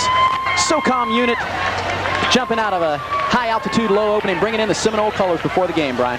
They also brought in the game ball. It's a little interesting way to do it. And as I said to you before we came on air, couldn't give me $1 million to do that. Hey, I did it for $120 a month, man. Well, guess I'm brighter than you. Yeah, as we were saying, Seminole, they do know how to put on a show here when it's homecoming. They have one of the best flower arrangements, and of course their halftime activities bringing in, and of course all the automobiles. But this time, Brian, we did not have a homecoming king or even somebody on the court from the football team. It is true. The streak is over. We thought it would come to an end eventually, and it has. We had Clint Mitchell from Countryside win, and then Hahn last week from Clearwater, and then on Sports Report we had MacArthur Church, and there's your king and queen. Happy and she's deserving. A little Yes, they were. They didn't show earlier. They lined up on the wrong side. They were all excited. The little wink, like, right at you, babe. Kickoff by the Seminole Warhawks looks like it might sail out of bounds, and it will. And that'll give good field position for the Eastlake Eagles. Not the way you want to start when you're wearing the green and orange. No, it is not. It was a long halftime. Both teams might come out a little bit sluggish. I was telling you up here, too, that maybe the halftime might actually have been longer than the first half, seeing as how both teams ran the ball and pretty much got through that half pretty quick. The last week's game between Countryside and Clearwater, I think we were over in about 2 hours and 15 minutes, a 7-0 victory, wrapping up the 5A9 district for the Clearwater Tornadoes. No time goes off the clock, and the Eastlake Eagles will get the football on the 35-yard line. It'll be a 1st and 10, and we pretty much look to give them they'll get the football to number 32, Jorma Bailey. Had a pretty good first half, Brian. He did have a good half with 124 yards and a 59-yard run that he broke at the end of the half, and that's just what he does. He keeps pounding. He'll break one. The Eastlake Eagles moved the football at will in the first half, except for the one turnover. Now rolling out, it's going to be Ryan Shears. Bailey's blocking for him, releasing this football down the field, but it's going to sail out of play. Intended receiver that time was Scott Fletcher, but he had no chance for that one. That's a tough pass for Shears. Running to his outside, on the move. He never really set his feet. Looked like he just kept running as he was throwing the ball. He's got to step. He's got to stop that, step into his throw. Otherwise, it's going to be a really tough throw for him. He's got to do that old John Elway, that gunslinger, where you stop, plant that front foot, and just sling it down there. Except don't pull your hamstring like he did this year. Exactly. And plus, he's not wearing number 7. He's wearing 6 up there. 2nd down and 10. They surprised you with the pass. Now they're going back to the ground game. Jorma Bailey busting through the middle, up near midfield. Give him a gain of 14 yards, 1st down, move the change for the Eagles. What makes Bailey such a good back is he can go outside, but he also can go inside. He follows big J.J. Fuquay in there, just busts it up the middle, lowers his head, and gets the extra couple of yards. We were talking about that combination. Probably one of the better 1-2 back combinations in the county, Brian. Yes, it is. And as I mentioned a couple times already tonight, Bailey didn't even start in the backfield. He was on defensive solely. And since he's been there, this 1-2 punch has been awesome. From the 48-yard line, they hand off to Fuquay, and Fuquay now just fighting for yardage. He'll fall inside Warhawk territory around the 45-yard line. Give him a pickup of 6, bring up 2nd down and 4 here in the 2nd half. Eagles on top by 2. I just love watching Fuquay run. He's just pushing it up the middle, covering the ball up with both arms, pounding people, spinning. I mean, he kind of has it's a slow little turn. It's not a quick spin, but he gets around, he gets a little extra yardage, but he never has his feet stop in the hole. 2nd down and 4. Receivers set to the left and right for Shears. He has an I formation. Fuquay blocking for Jorma Bailey. Now Bailey going moving to the outside. He's got to get around Daniel Williams. Makes a hand gesture move around Dorsey. He's busting through the midfield. Touchdown, Eastlake Eagles. And now a block from behind. It happened around the 10-yard line. Did he get in before the touchdown was marked, Brian? That's one heck of a call coming up. I think it's going to be a personal foul on Michael Mack. Looked like he came in late and hit his man. Wow.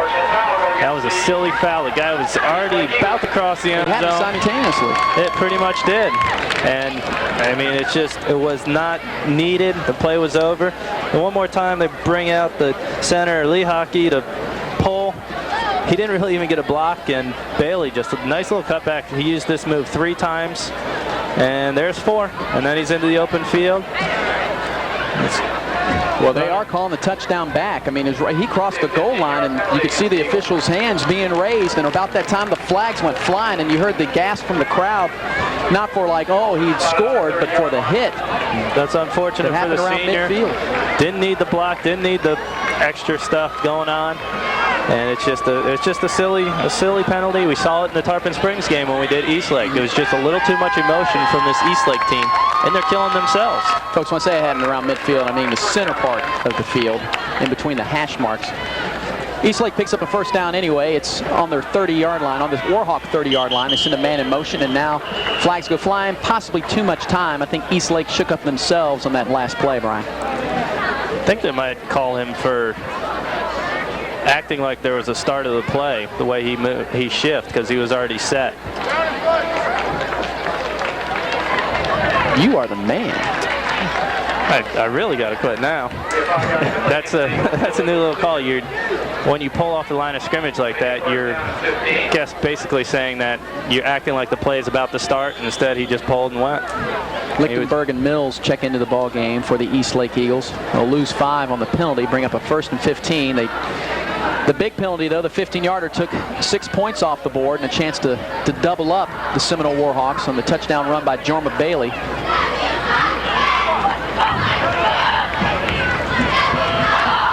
Shears under center, has the I formation, dropping straight back to pass. Looks like he's wanting to set up the screen, and he pitches it out, throws it out to Fuqua, and Fuqua is going to be wrapped up over there by Bobby Wilson. No gain on the play. Bobby Wilson has had a really good game today. He read the screen there. He came out by himself, got isolated out there, beat the blockers, and made a good play. And it's not easy to bring down Fuqua by yourself. Fuqua tried to run through it, but Bobby Wilson held on, and he's had a tremendous game for the junior. And like you said, they have a lot of young talent on that team, and they should be competing next year for the spot in the playoffs. Wilson moved right through the blocks of Mike Hewlett and Albert Lahaki. He brings up 2nd down and 15. 9:54. Clock is moving here in the second half. We're in the 3rd quarter. Pitch going to Jorma Bailey, trying to break it to the outside. Flags go flying. Deion Brown finally chases Bailey out of bounds. Might have picked up a couple, but flags thrown in the backfield. That usually means the offensive team is moving backwards. Looked like another long play where probably somebody got a hold in there trying to get the block and sustaining it. Well, Brian, right now we only saw 5 penalties between both schools at halftime, and now the Eagles have opened up with 3 right off here, and with a little less than 3 minutes here in the second half. Well, both teams are really going quickly at a quick pace, and all of a sudden you have the homecoming, you have a long break. Some of the players' heads might not be in the game right now. It might take a few series, but those are the type of penalties that are silly. You're blocking the guy a little bit too long, he's starting to slip out, you just grab him. And with a guy like Bailey running the ball, you know, give the guy a chance to take on the tackler and make him miss, like he did on the big touchdown run that got called back. Bailey lines up in the slot now, far sideline. Fuqua and a fullback. Shears, 3-step drop, pressure's on. He's going to throw this one down the middle of the field. Up and intercepted. It's going to be intercepted by Daniel Williams. He has blockers in front of him. He's heading to the far sideline. Got 3 men to beat, and finally Shears is going to take him down and say, how dare you intercept this pass. But Williams said, this is homecoming. I got a couple years to go before I'm a senior, and I'll put on a show on television. That was just a tremendous play. It was basically playing free safety out there, or center field, whatever you want to say. It was just a bad throw, bad decision on Shears. He's jumping back. You never jump back on one of your passes. You step into it, and that ball's just up for grabs. And Daniel Williams, that been absolutely everywhere, goes up, all five of them, and takes that ball away. And then the rest of it's just converting over to his running back. 2nd turnover. The last time the Warhawks had one, they converted it into a touchdown. Fowler hands this one off to Emmett Akins, who is back into the ball game. He went out in the first half with his shoulder injury that he was suffering before the ball game. He's out there trying to contribute now, but he only picks up about a half a yard. There's Daniel Williams over there trying to get some fluids. He's been playing both sides of the ball. It's tough. It's not hot. It's a little humid, though, and that really takes it out of you. And it makes it tough when you're running 30 yards, 40 yards of play. So they're going to get him a few fluids and get him right back in the game, I'm sure. Mitchell will mark the ball short of the original line of scrimmage. 2nd down. We'll still call it 10. Fowler under center. Has Dorsey in the slot. He'll go in motion. Akins in the backfield. Brown will block for him. Little pitch going out to Dorsey. He's being chased. Going to try to string him out. He's going to be caught from behind. In on that tackle. Trying to chase him was Jason Pfeiffer. That's the first time that they've run the play the other way. Normally Dorsey's going the opposite way. It was a little bit slower of a play. It was an option to him, but it was pretty much the way he pitched that Fowler that it was a run all the way. And it's tough when you got guys flowing to the ball like that, led by LaRon Mitchell. Pfeiffer was chasing him, but Mitchell came in and actually made the tackle. Give Dorsey a gain of 3 on the play. Brings up a 3rd and 8 for Seminole. Fowler back to pass, looking for Dorsey. Going to throw it wide. It'll fall incomplete. Bring up a punting situation for the Seminole Warhawks, and an opportunity missed. Yes, definitely. The last time they converted into 8 points. This time they came up a little short. On that pass, Fowler, when we saw him in practice, looked comfortable on the over-the-middle routes, and he really wasn't throwing the outside routes. They went to the outside route, and he really just didn't have the arm to get it there. 8:03 here in the 3rd quarter remaining, and the Seminole Warhawks will punt. Danielle Williams intercepted it, and now he's going to punt it away. This one's a little high. Rushes on, and he sends this one up. Going to fall around the 15-yard line. And once again, making not the right decision is Leon Brooks, and we're not going to fault him. And now we have markers coming down again. We got another penalty late here. Looks like from the Seminole reaction that we might have another personal foul against Eastlake. It really won't cost them much because they're already pinned inside their 4-yard line. One of the hardest things to do is field a punt, and I'm not getting on Brooks when I call out his name. That one falls at around the 15, 10-yard line. Oh, well. This one's going to be on the Warhawks. I know I was wrong. And on this one, that's a silly, offsetting.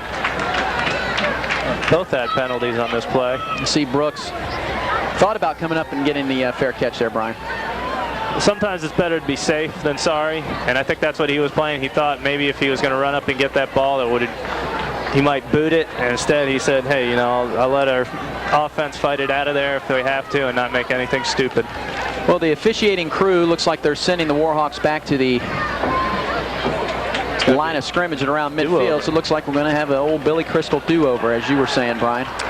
Yep, and back to punt again will be Danielle Williams. Well, they're moving the marker to 1st down, so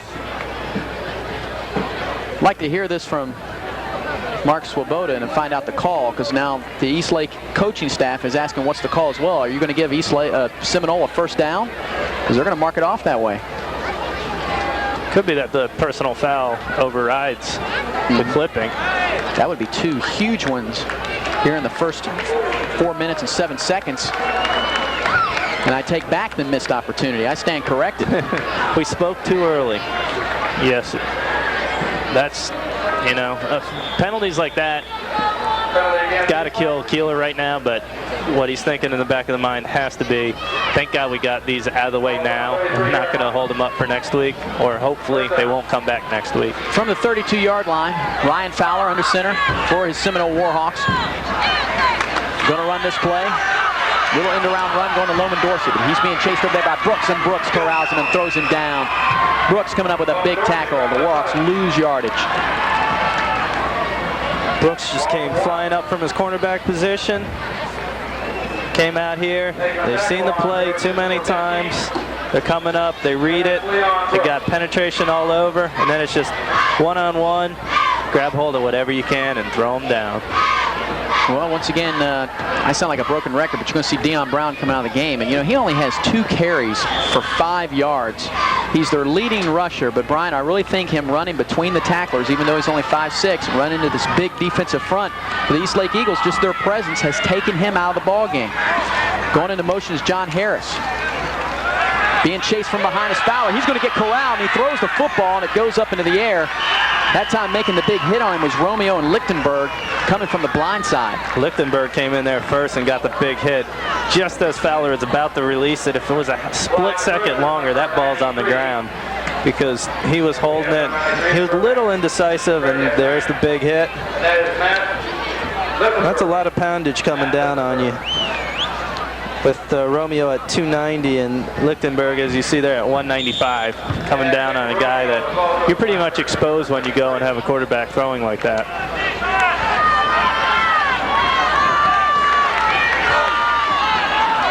Third down and 11. 6:57. Fowler after the incomplete pass from his 34-yard line. Fakes it to Williams. Going to roll out to the right. Going to throw this one back across to Williams. Williams has a blocker out there. He's got some room down the sidelines. If he can get past one more, he's going to score. And Williams is in the end zone. Seminole Warhawks take the lead. What a great play. Paul, get the guys flowing one way. Eastlake's a defense that likes to flow to the football. Throw it back to your man of the day, Danielle Williams. And the key to this was Justin Douglas. He ran by the block, big 71. You'll see him in your picture. He runs by, he comes back and cleans up the block. That's just a great, smart, heads-up play by your offensive lineman, and the rest of it was easy for Danielle Williams as he scoots into the end zone. He started to do a little primetime strut there as well. We have big Justin Douglas, 243 pounds. Extra point by the Seminole Warhawks. Flags go flying. The kick is no good by Steven Serra. But there is a flag down on the play. And it's going to be against the Warhawks, and they'll probably wave this one off, and that'll make the score 14-10.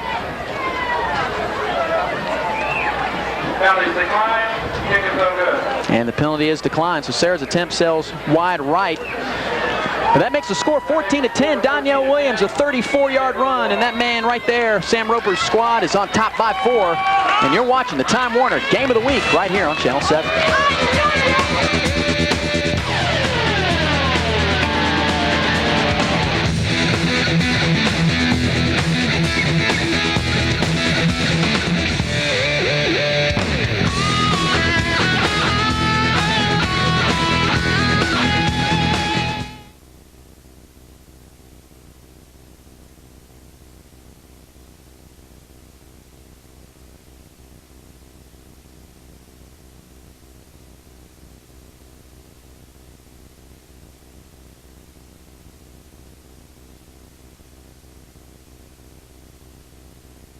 Welcome back to the Time Warner Game of the Week, directed by Ed Bacher and produced by my partner tonight as well, Brian Syracusa, and I'm Eric Keaton.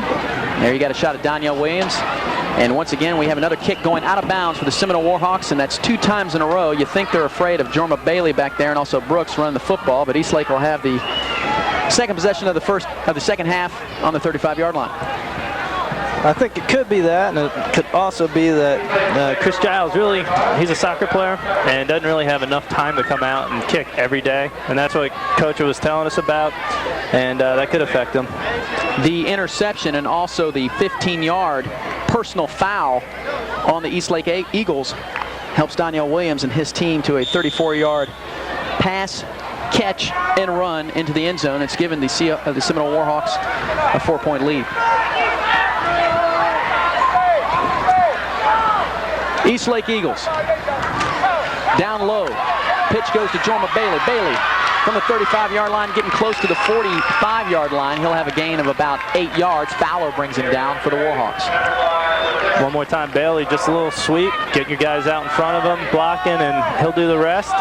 Look here for Bailey on maybe the next possession. They come inside. Now they establish the outside again. Nice block out wide by Chris Watts. Bailey does the rest. Kind of picks his way through there for a big guy. They'll give him 9 yards on the play there, Brian. And one more time, Ryan Fowler coming on the other end with a big stop. He's doing it all on both sides of the football, throws a touchdown. Yeah, most quarterbacks go and sit on the bench. He comes out and tackles the big fullback or the big tailback coming through. I really like how Ryan Shears gets down real low like he's playing the line of scrimmage there at that quarterback position. Takes a snap. Just like Brian says, they established the outside. Now they go back up inside off tackle, and Bailey picks up a couple for the first down. They'll place the ball around the 47-yard line. The Eagles, once again, are moving the football. They follow Hewlett and Meinrod on this play, just up the middle, try to get a couple of yards here and there. Maybe break on the inside, and then once he gets inside, goes outside.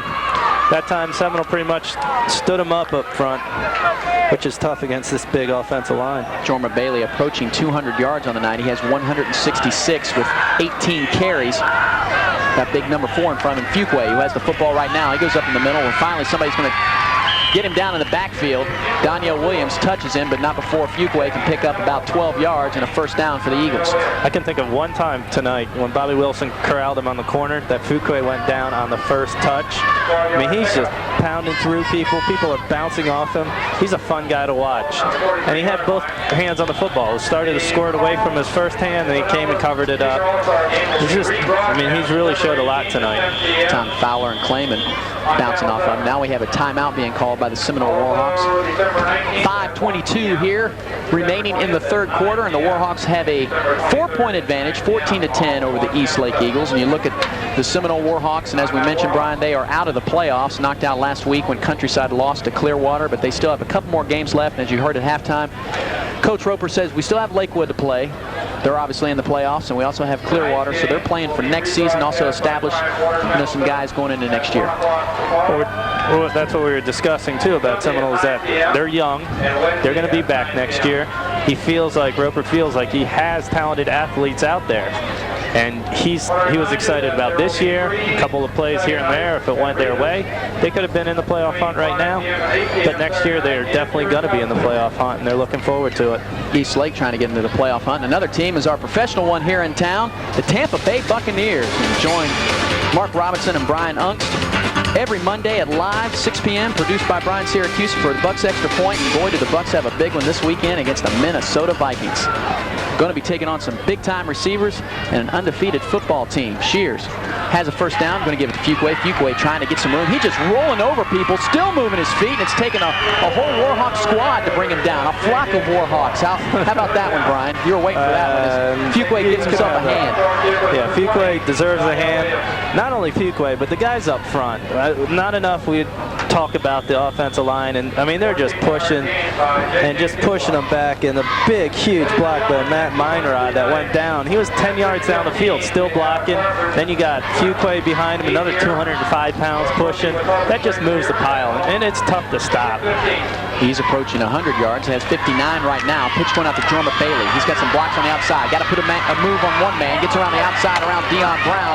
Boy, he's knocked out of bounds by Daniel Williams. Williams is looking for the Iron Man award on both sides of the football, Brian. Daniel Williams is having his coming out party tonight on homecoming, and he's just been everywhere. It seems like we're calling his name every time.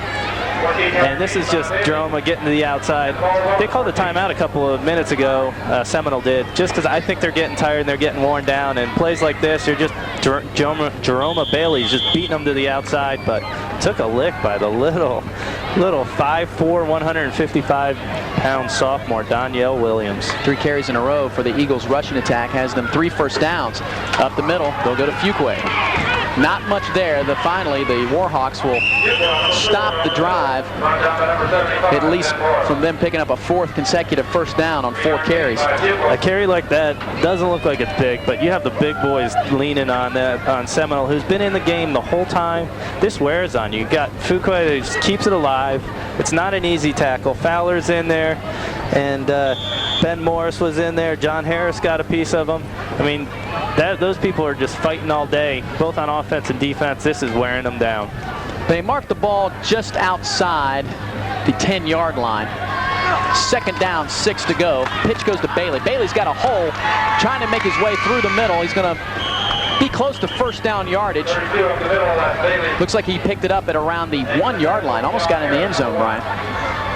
And he followed his quarterback. If you want to be in the offense for the Eagles and play quarterback, you pitch the ball, you turn around, and you hit the other quarterback. Yeah, well, him and Fowler had a nice little collision there. The quarterback meets quarterback. But the block sprung Bailey for the first down. You see 185 junior who doesn't get a lot of opportunities to throw. It makes it tough on him when he does get his opportunities to throw. But coming into this game, he had huge plays on it. First down and goal, 3:42 remaining here in the third quarter. Eagles down by 4, looking to take the lead. They give it to Fuqua off tackle. He's met, still on his feet, tries to twist out of a tackle, but he's going to fall down short of the goal line. Good defense that time and penetration by the men in green. Thought we were going to have a Mike Allstott touchdown against Minnesota, the way he hit in the line of scrimmage and bounces out and keeps fighting. But he gets out of there for a second. he starts to go, and then John Harris comes up and finishes him off, trying a little spin move again. But that's just good fight and just great defense on the Seminole side. Pressler and Harris in there working off blockers. Still going after Fuquay. Second down and goal. Pitch going to Jorma Bailey. Bailey tries to get inside, and look who's got him. Grab the hold of him. John Harris says, where are you going? John Harris has been big on the last couple of plays. Same with Bobby Wilson's been in on him. This is pretty impressive. I think one more time, though, Bailey didn't follow his blockers inside. Everybody turned. They blocked inside. Bailey was, I'm going to take it outside. Then it was too late. And as you see, John Harris was in there. Fowler came in. Bobby Wilson came in. It was a gang tackling.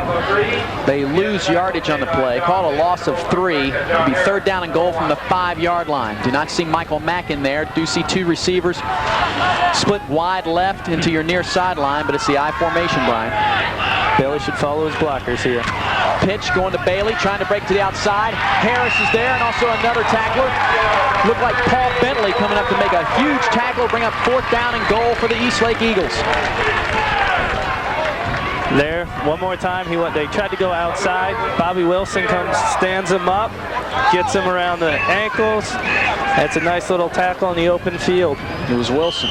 Wilson's had a big game for him. And Bentley came in to clean it up. So we have another timeout on the field, going to be called by Eastlake. They have a fourth down and goal situation, down by 4. Still a lot of time left with 1:50. But next week, if you're enjoying this one, wait till we show you the 5A10 championship on Time Warner Channel 7. Undefeated in the district play, the Lakewood Spartans, led by Donnie Davis, and the Northeast Vikings taking on Doug Wechter. And they are undefeated overall. And you'll see that only here on Time Warner Channel 7. And then on Wednesday, December 16th, we've moved the Palms of Pinellas game to Largo High School, and on Wednesday, where all the senior all-stars come out, public and private players as well, Brian.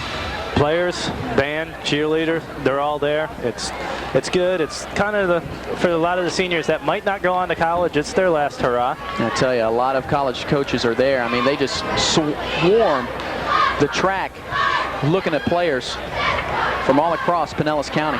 A lot of players that aren't seen, and the college coaches might not make it out to their games. It's a good opportunity for them. And you got several schools across all classes in 3A, St. Pete Catholic and CCC looking to make the playoffs. But now it's a fourth down and goal, and this could be the play of the game, the drive of the game for the Eastlake Eagles.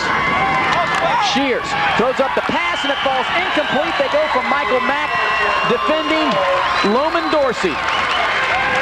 And the Warhawks hold. That's an interesting call. That's a compliment to the Seminole Warhawks defense, because when they were facing Leto Chamberlain in their 5 overtime game, they went to the run and they thought they could do it. Now they went to the pass and ended up not being completed, just a little over Michael Mack's head. And there you see Michael Mack one more time. Your plan to throw it up to the big 6'3" guy, and it doesn't come down. That time on that drive, unofficially, 10 runs, 1 pass attempt, and it falls incomplete for the Eastlake Eagles. Taking over now on their own 5-yard line. Handoff. Goes slightly off tackle. Falling down for a couple yards is going to be Marvin Elliott. Or is that Emmett Akins? It is Akins. It is Akins. And that's a little surprising to me, only because he's fumbled the football a couple of times tonight. Right now, you need to make sure that you hold on to the football, you're deep in your end zone, and make first downs. That's the key right now. And with a person that's fumbled a couple of times, that's got to put a little fear in the hearts of the Hawks. There you see the big front 4 for the Eastlake Eagles. Nick Romeo. Next to him, Jason Pfeiffer. They need to come up with a big defensive stand here, keep that field position going with the Eastlake Eagles way. Here goes a handoff to Deion Brown. Brown breaking it across. Good first down yardage, and finally his first breakout carry of the night. He gets up around the 20-yard line, give him a gain of 13, and the Warhawks will move the chains. That's what we were talking about with him. He's just a straight ahead kind of runner. Once he gets a hole, he's through it, and he's got burners on him and gets every yard he can. Not the type that's going to really cut a lot on you. He's just going to be lowering his head for a little guy. That's pretty impressive. Dion Brown. Stands at only 5'6", 165, but likes to run inside. He says, I'm just a little guy.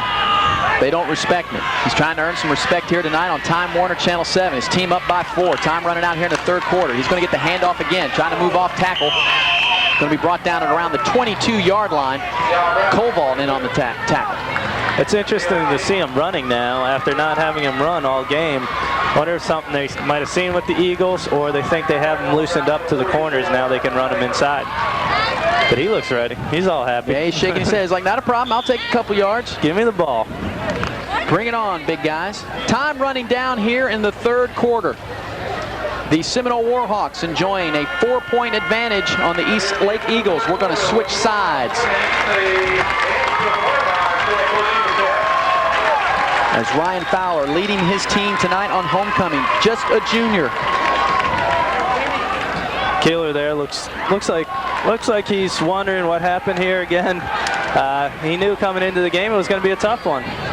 We'll switch sides on the field, but don't switch that channel, because you're watching the game of the week right here on Time Warner Channel 7.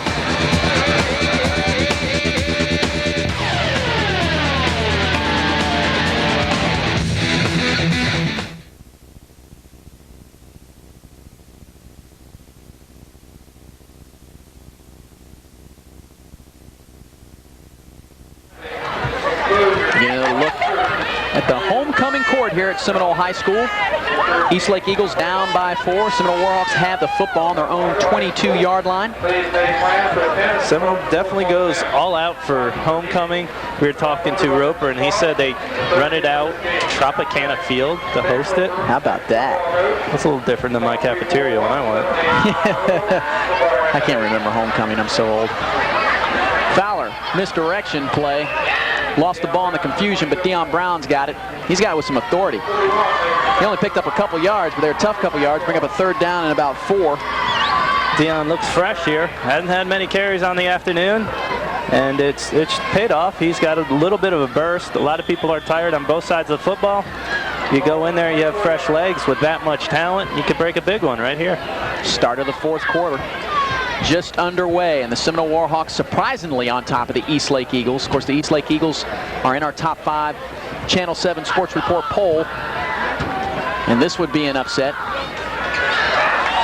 Fowler under center. Has Brown in his backfield along with Emmett Akins. They have a third down and 4. There was movement again by the East Lake Eagles. No flags went flying. Akins trying to block for Dion, but he's going to be brought down hard this time. And Hunter Schultz says, this is why I'm the #1 tackler for the Eagles. Hunter came up with authority there. You got a little guy coming at you. Dion Brown, 5'6", 165. Hunter Schultz comes in, playing in 205. Comes in, just lays the lick, and he fought off the block of number 71, Justin Douglas. Throw Rob Malky's name in there as well. 5'10", 185 pounds. Now Daniel Williams back to punt. He'll punt it from his own 11-yard line. Line of scrimmage. Now he loses the football, picks it up. He's going to shank this one. It was a bad snap, and it's going to take I'd say an East Lake Warhawk, an East Lake Eagle bounce. And the Eagles are going to get the ball around the 44-yard line. The way things were going for Danielle Williams tonight, I thought it might bounce and go probably another 30 yards. He had to be a shortstop there. Yeah. And then he did a pretty good job just getting the ball off. And that's really awkward for a kicker. And I don't think his goal is to be a punter in life. No, well, no, but I mean, you still have to, if you're sent out there, do it. And that's what he did. He got it off, and that's most you can ask for on a snap like that. He has an interception on the night and a touchdown. The touchdown that put his team in the lead. Now they have their backs to the walls. East Lake looks to get back in this game and take the lead away from as Fuquay picks up about 3 yards down to the 40-yard line. I look for the Eagles here to establish Fuquay down the middle. And then after a couple of big runs up the middle, then they're going to go with Jerome Bailey outside again. That seemed to be what they did on their last possession, Brian. I mean, for a while, they had like 3 carries in a row where they were picking up 12-plus yards and just working it down the field. Problem towards the end of that last drive was Jerome Bailey wasn't really following his blockers. He kind of went off by himself and tried to break it to the outside. This time they might throw a pitch sweep out wide. Clock is moving, -9:50. They throw the little pitch sweep out here, Brian, near sideline. Jerome Bailey gets down at around the 37-yard line. He was pushed down, only picked up a couple. Bring up a 3rd and a 5 situation. Times the Eagles look like they've been a little bit lax on their blocking to the corners. They've been blocking well up front, but Seminole has been up there doing a great job. And Clayman, who started on at fullback there, is still in the game now, playing at the linebacker position, stayed and held his ground, didn't go for the fake up the middle, and made the play. 3rd down and a short 5. I formation now for the Eagles. It's 4 down territory for them. Handoff going straight up the middle to Fuqua, and Fuqua, his teammates pushing him forward. He needs to get to the 38-yard line, 38 and a half, and he's going to be short. He'll bring up a 4th down. Excuse me, not the 38-yard line. It should be at the 34-yard line where he needs to get to. It's going to be a 4th down from the 37, so he's short by a couple yards. Look for that same play. Fuqua up the middle on the 4th down call. I don't think that right now Bailey's getting out wide with any blockers, so what's really been working is Fuqua up the middle. Eastlake comes out of that quick huddle. Going to pitch it, going to Bailey, and they're going to have a flag down, possibly somebody moving too soon. So on 4th down, looks like he might even have come up short going with that play. So if it is on Eastlake, which we think it will be declined. Take another look at it. They come out of that tight formation, Brian, and seldom, guys move a little too soon when they're having a quick snap. Let's get the word from Mark Swoboda. Eastlake went with their quick little snap. Official timeout now. What they're going to do here, though, is probably going to come out and measure. If they didn't get the 1st down, then Seminole has the choice of declining. Otherwise, they're going to not. Otherwise, Seminole takes the penalty and makes them go for it again on 4th down. They needed to get to the 34, and the ball is placed just short of that, and they're not going to pick it up. It will be declined now. Once again, the Eagles, that's got to be the 3rd or 4th time they went for it on 4th down, Brian. And they haven't come up with it yet. But I don't know. When you have the Eagles offense, it kind of is tough to have to run the ball on 4th down when everybody expects you to. You think they have the big hogs up front that might be able to do it, but when you're that one-dimensional, it makes it tough. A lot of credit to the Seminole defense up front. Loss of down gives the ball to the Seminole Warhawks. Fowler under center from his own, just short of the 35-yard line. Tom Malky almost jumped off sides. Fowler's going to throw the football. He's got Dorsey. Dorsey against a small opponent, and he had the football and he lost it. The Seminole Warhawks want some contact, but they're not going to get it. Offensive coordinator Joe Fabrizio coming out with a little bit of, I guess you could say, trickery, seeing as how there's not many passes in this game. It's not trickery, it's Armageddon. It's whatever, but he throws it deep and goes up. Nice little play by Rob Malky, not to interfere, but to play. Nice solid defense, go up for the ball. And Loman Dorsey almost got a touch as a wide receiver. The call is incomplete, and it's 2nd down and 10, just short of the 35-yard line for the Seminole Warhawks. Fowler has a receiver to the far sideline. Now Dorsey goes in motion. Fowler, now this is going to be a busted play. Looked like he wanted to run the option, but there was too many white shirts around him, so he just comes back up, gets close to the original line of scrimmage, and falls on the ball.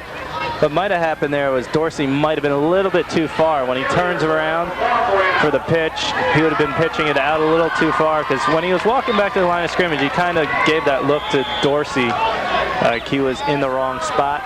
But hey, I don't think it was that Cordell Stewart quarterback draw. No, it definitely wasn't.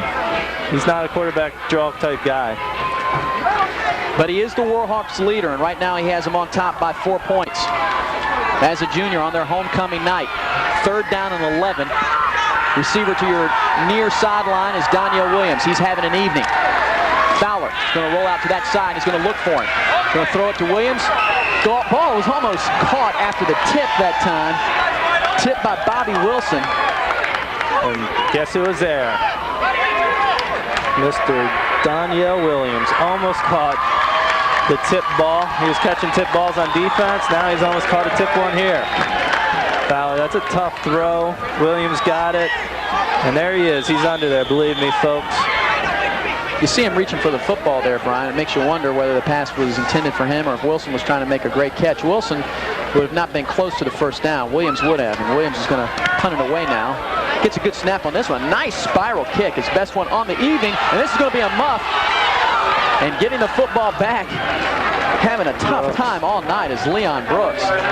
Leon was very fortunate on that one. First of all, he should have made the fair catch, and he pretty much, it was too early, and he decided, hey, I'm going to take this. Comes up, he gets a smack from Deion Brown. And there, the ball comes back, and lucky little bounce comes back into you. Well, the Eastlake Eagles down by 4, 7:56 remaining in the contest, have the football on their own 22-yard line. And they need to start mounting the drive right now. And they have the big running game. They can chew up a lot of time off this clock and take the lead if they can go down there and score 7. Yeah, that's what they need to do. It's not panic time. They can still run their normal offense. They have Jorma Bailey. He'll take the pitch, and he'll bring it right up the middle, and he's going to be taken down hard. Big number 71, Justin Douglas, 243 pounds, 5'11". Senior comes up and takes him down. Brett Jackson came out from the bottom of that pile too. They got to, here at least, Jerome follows his blockers. I'll check that. That's actually Marshall Daly, 77, not 71. Marshall Daly's the guy, 5'11", 243 junior, an overachiever, according to Coach Roper, a guy that he really loves, and he's really happy he's going to be back for another year. 2nd down and 8. Give Bailey a couple on that carry. He'll get another attempt right here. Has a lead blocker, trying to get to the outside part. But he'll be taken down right there by Loman Dorsey, out of bounds at around the 30-yard line. He'll pick up about 3 or 4 yards. That was one of the first times in a while that they actually had a blocker on the corner for Bailey, and they brought in big Nick Romeo to play offense there, and they sent him out wide. For a big guy, he's pretty mobile. Yeah, originally in the preseason, Romeo was pretty much going to be a standard on the offensive line, but then as he slowly began to develop on the defensive front, they kept him in there. And now, as you were saying, Brian, he plays about every 3rd offensive series on the Hog unit. A guy that has offers, as you mentioned, from Syracuse and Auburn. But what's more amazing about it, they said, hey, you can play nose tackle, you can play center. Whatever you want to play, just come here. Folks, if you love high school sports, be sure to join me every Tuesday at 7 and 9:30. This week, we're going to wrap up the Time Warner PCA season cross country, and also a big upset last night. Pinellas Park winning the 5A9 volleyball title over the Clearwater Tornadoes. We'll have all your local sports action only on Sports Report. Big 3rd down. Bailey moving it to the near sideline again. Not much running room over there, and I don't know if he picked up the 1st down, Brian.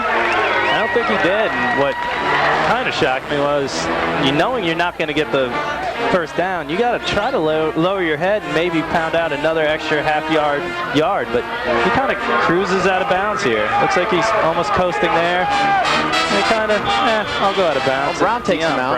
Deion Brown. And the one thing that just, I wonder about is they run to the near sideline from the near hatch mark. Not much running room over there, and they're running the outside play. They don't have enough people on the field. Yeah, they're going to have to burn another timeout. Costly mistakes have really, really hurt the Eagles this half. Something that Keeler can't be happy about, especially going into a district game next week. On one of that importance. And Brian, I talked about how Eastlake need to chew up some clock and go down there and score a touchdown. They got the football with just under 8 minutes. They've only used about 50 seconds off the clock here, and they're already in punt formation. It's because a couple of their runs went to the outside and all the way to the short side, and they ran right out of bounds with it. It was interesting play calling on that. It seemed like after they established Fuquay up the middle that they kind of went away from it and never really got it back. They went to the last series a couple of times. But, I mean, a lot of credit to these Seminole guys that are tired up front, but they just keep working. Keeler, sometimes we ask him questions before the game, and he laughs at us, Brian. We ask always, because his team at times seems so dominating. Last week they played an undefeated team in the Lato Falcons and just used them and abused them in the 2nd half. They were down at halftime, came back and won that football game, put them back in the playoff race. And here tonight he says, I know we're playing a Seminole team that's out of the playoffs, and this punt almost goes over Meyer's head, but he handles it. It's going to roll. Dorsey will let it roll, and he'll take an Eastlake roll down at around the 21-yard line. Good punt. Going back to that Keeler point you made, it's, he's there with the team all week, so he really knows the feeling coming into the game, and he did. He was scared, and he said, I'm not really confident. I know how well Seminole plays on homecoming, and they have a lot of talent. They've been in every game, and they're a good team. And, he was right. And One more time, that's why we're up here. The Seminole Warhawks lost to Countryside 14-7, and they lost to Pinellas Park 14-12. They win those 2 ball games. They're the 5A9 champs right now with a game to play against Clearwater. Straight up the middle, Fowler keeps it, goes forward about 2 or 3 yards. That's the Warhawks' goal now is to keep that clock moving. That's the advantage having a fullback, linebacker type playing quarterback. At this time, just take the handoff, pound it out, get a couple of yards, maybe break one, get a first down, keep the clock moving. We'll give him a gain of about 2.5. If they can sustain a drive, that timeout they used on special teams by Eastlake could come in huge. It's a 2nd down and a long 7 for the Seminole Warhawks. 6:20, clock is moving. Warhawks had the lead by 4. We're in the 4th quarter. Dorsey will go in motion. Fowler under center. He'll take. He's going to be corralled from behind, but he handed the ball off right before he was taken down to Deion Brown. And Fowler fooled everybody up here. It's a simple little handoff. Falls. He lost the football. Deion covers it up. Instead of trying to pick it up and run like some backs would, Deion just dove on the football. That's a smart heads-up play. That's what you get when you have your senior out there. 3rd down and a short 5 for the Warhawks. Coming out of the game is going to be Marvin Elliott. You see that clock moving in the lower right-hand portion of your screen. Warhawks have the lead by 4. Fowler under his center, going to send Dorsey in motion. Has Brown and Emmett Akins behind him. Split formation, they'll give it to Akins. Akins trying to pick up first down yardage. He's not going to get there. In on that tackle is Jason Menace, cut his legs out from under him. Punting formation now for the Seminole Warhawks. They chewed up almost over 2 minutes on that series, and they accomplished that. Now they just have to get off a clean snap, a clean punt. And Bailey and Brooks back there now to... They bring the snap, and Williams is going to shank this one bad. This ball is going to go out at around the 40-yard line. He's officially going to have a 15-yard punt. That time, big rush put on by Charlie Pasco and also Hunter Schultz coming from opposite ends, trying to close the clamps on him, and Williams that time just felt a little too much heat, Brian. Sometimes as a punter, you'll take your eye off the football just a little bit, and it's such a precision thing to do that that little bit shanks it off the side of your foot and it tails right for the sidelines. They placed the ball just inside the 40-yard line. It'll be officially the 39 for the Eastlake Eagles in Seminole territory. I formation now. Fuqua leading the way for Jorma Bailey. Bailey off tackle, trying to get through the original line of scrimmage. He's going to fall forward, close to about an 8-yard pickup, down and around the 32-yard line. There's where Bailey's had most of his success this evening. Little toss pitch, follow your blockers inside. You got big boys up there. You use them. And after that last possession, Brian pitching it to the near sideline, to the shorter part of the field. They're now going back up the middle. He followed his quarterback in there, along with Mike Hewlett. 2nd down and 1. Shears straight up the middle to Fuqua. Fuqua just trying to pick up the first down. He needed to get inside the 30-yard line, just inside. He's going to be close, might bring on a measurement. A couple of the officials are calling him short. They're raising their hand. It's 3rd down. No measurement needed. You think that short of yardage, give Fuqua up the middle, but Brett Jackson in there, number 70, Matt McAllister. And, I mean, the Seminole defensive line has done a wonderful job against a huge offensive line from Eastlake, and they've got to get all the credit in the world. McAllister's a horse, 6'4", 285 pounds. 3rd down and short yardage situation for the Eagles. They're trying to keep this drive going. They need a touchdown to take the lead. Handed off tackle to Fuqua, and if Fuqua breaks that one, he'll run to daylight, but he falls forward to around the 26-yard line, picks up the first down. Chains will move for the Eagles. Paul Bentley was the first one in on that tackle, and that one was all Fuqua. He was isolated outside, didn't really have any blockers. Clayman was in there, and Fowler came in for a little bit of cleanup, but the brunt of the hit was taken by Paul Bentley. If you're just joining us, 2 interceptions have led to the Seminole Warhawks taking the lead, 14-10. We got a good one for you. Good one going for you here on the Time Warner Game of the Week. Eric Keaton alongside Brian Siracusa. Eagles have a first down on the Warhawk 27-yard line. They're going to run a reverse here. They're going to hand the ball back off to Burnett. Bailey to Burnett. He's trying to get yards, going to fall down around the 22-yard line. Flags come out at the end of the play. Barnett picked picked up a game of about 7 yards, but this one may be coming back, Brian. It was a holding. One of those plays that takes time to develop, and one more time you're going to get a hold called. But what I was interested in was they've been running the sweep to the short side of the field. This time they run the sweep to the wide side of the field, and then they come with the reverse back to the short side of the field. So they're going. So they're running just the opposite. A lot of conventional wisdom tells you to run to the open field. Take another look at it. The hold. Going to come up right here on number 40, Brian. Oh, yeah, he's he was trying for the tackle. Clayman got held up there by the quarterback. Ryan Shears just got a hold of him. Clayman's been another one of those guys that we called his name on both sides of the football. Only 3 penalties at halftime now total for the game, 8 for 72 yards.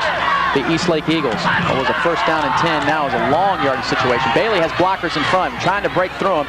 Gets up at around the 35, falls down around the 34-yard line, lost the football. And not much excitement. That means the visiting team has recovered when you see that, Brian. Looked like some of the big linemen there. Might have been Romeo that fell on the ball. But there's a nice little play to the outside. And here Bailey is setting up his man. All of a sudden shoots through. That's a good move that he's been using. Coughs it up. And who falls on? They just called him down. And Brett Jackson is the one that came in with the big hit. 243. Flowing from the inside out. That's tough for a big man. He had his knee, and the Eastlake Eagles have called another timeout with 2:19 remaining. Second down and 16, Brian, and unofficially, I believe that's her last one. I think it could be, and right now you have to think they have at least 2 runs left in them. You figure they won't go for a pass until 4th down. So these next plays will probably be sweeps wide, and then if they face the 4th down, maybe drop back and throw one up.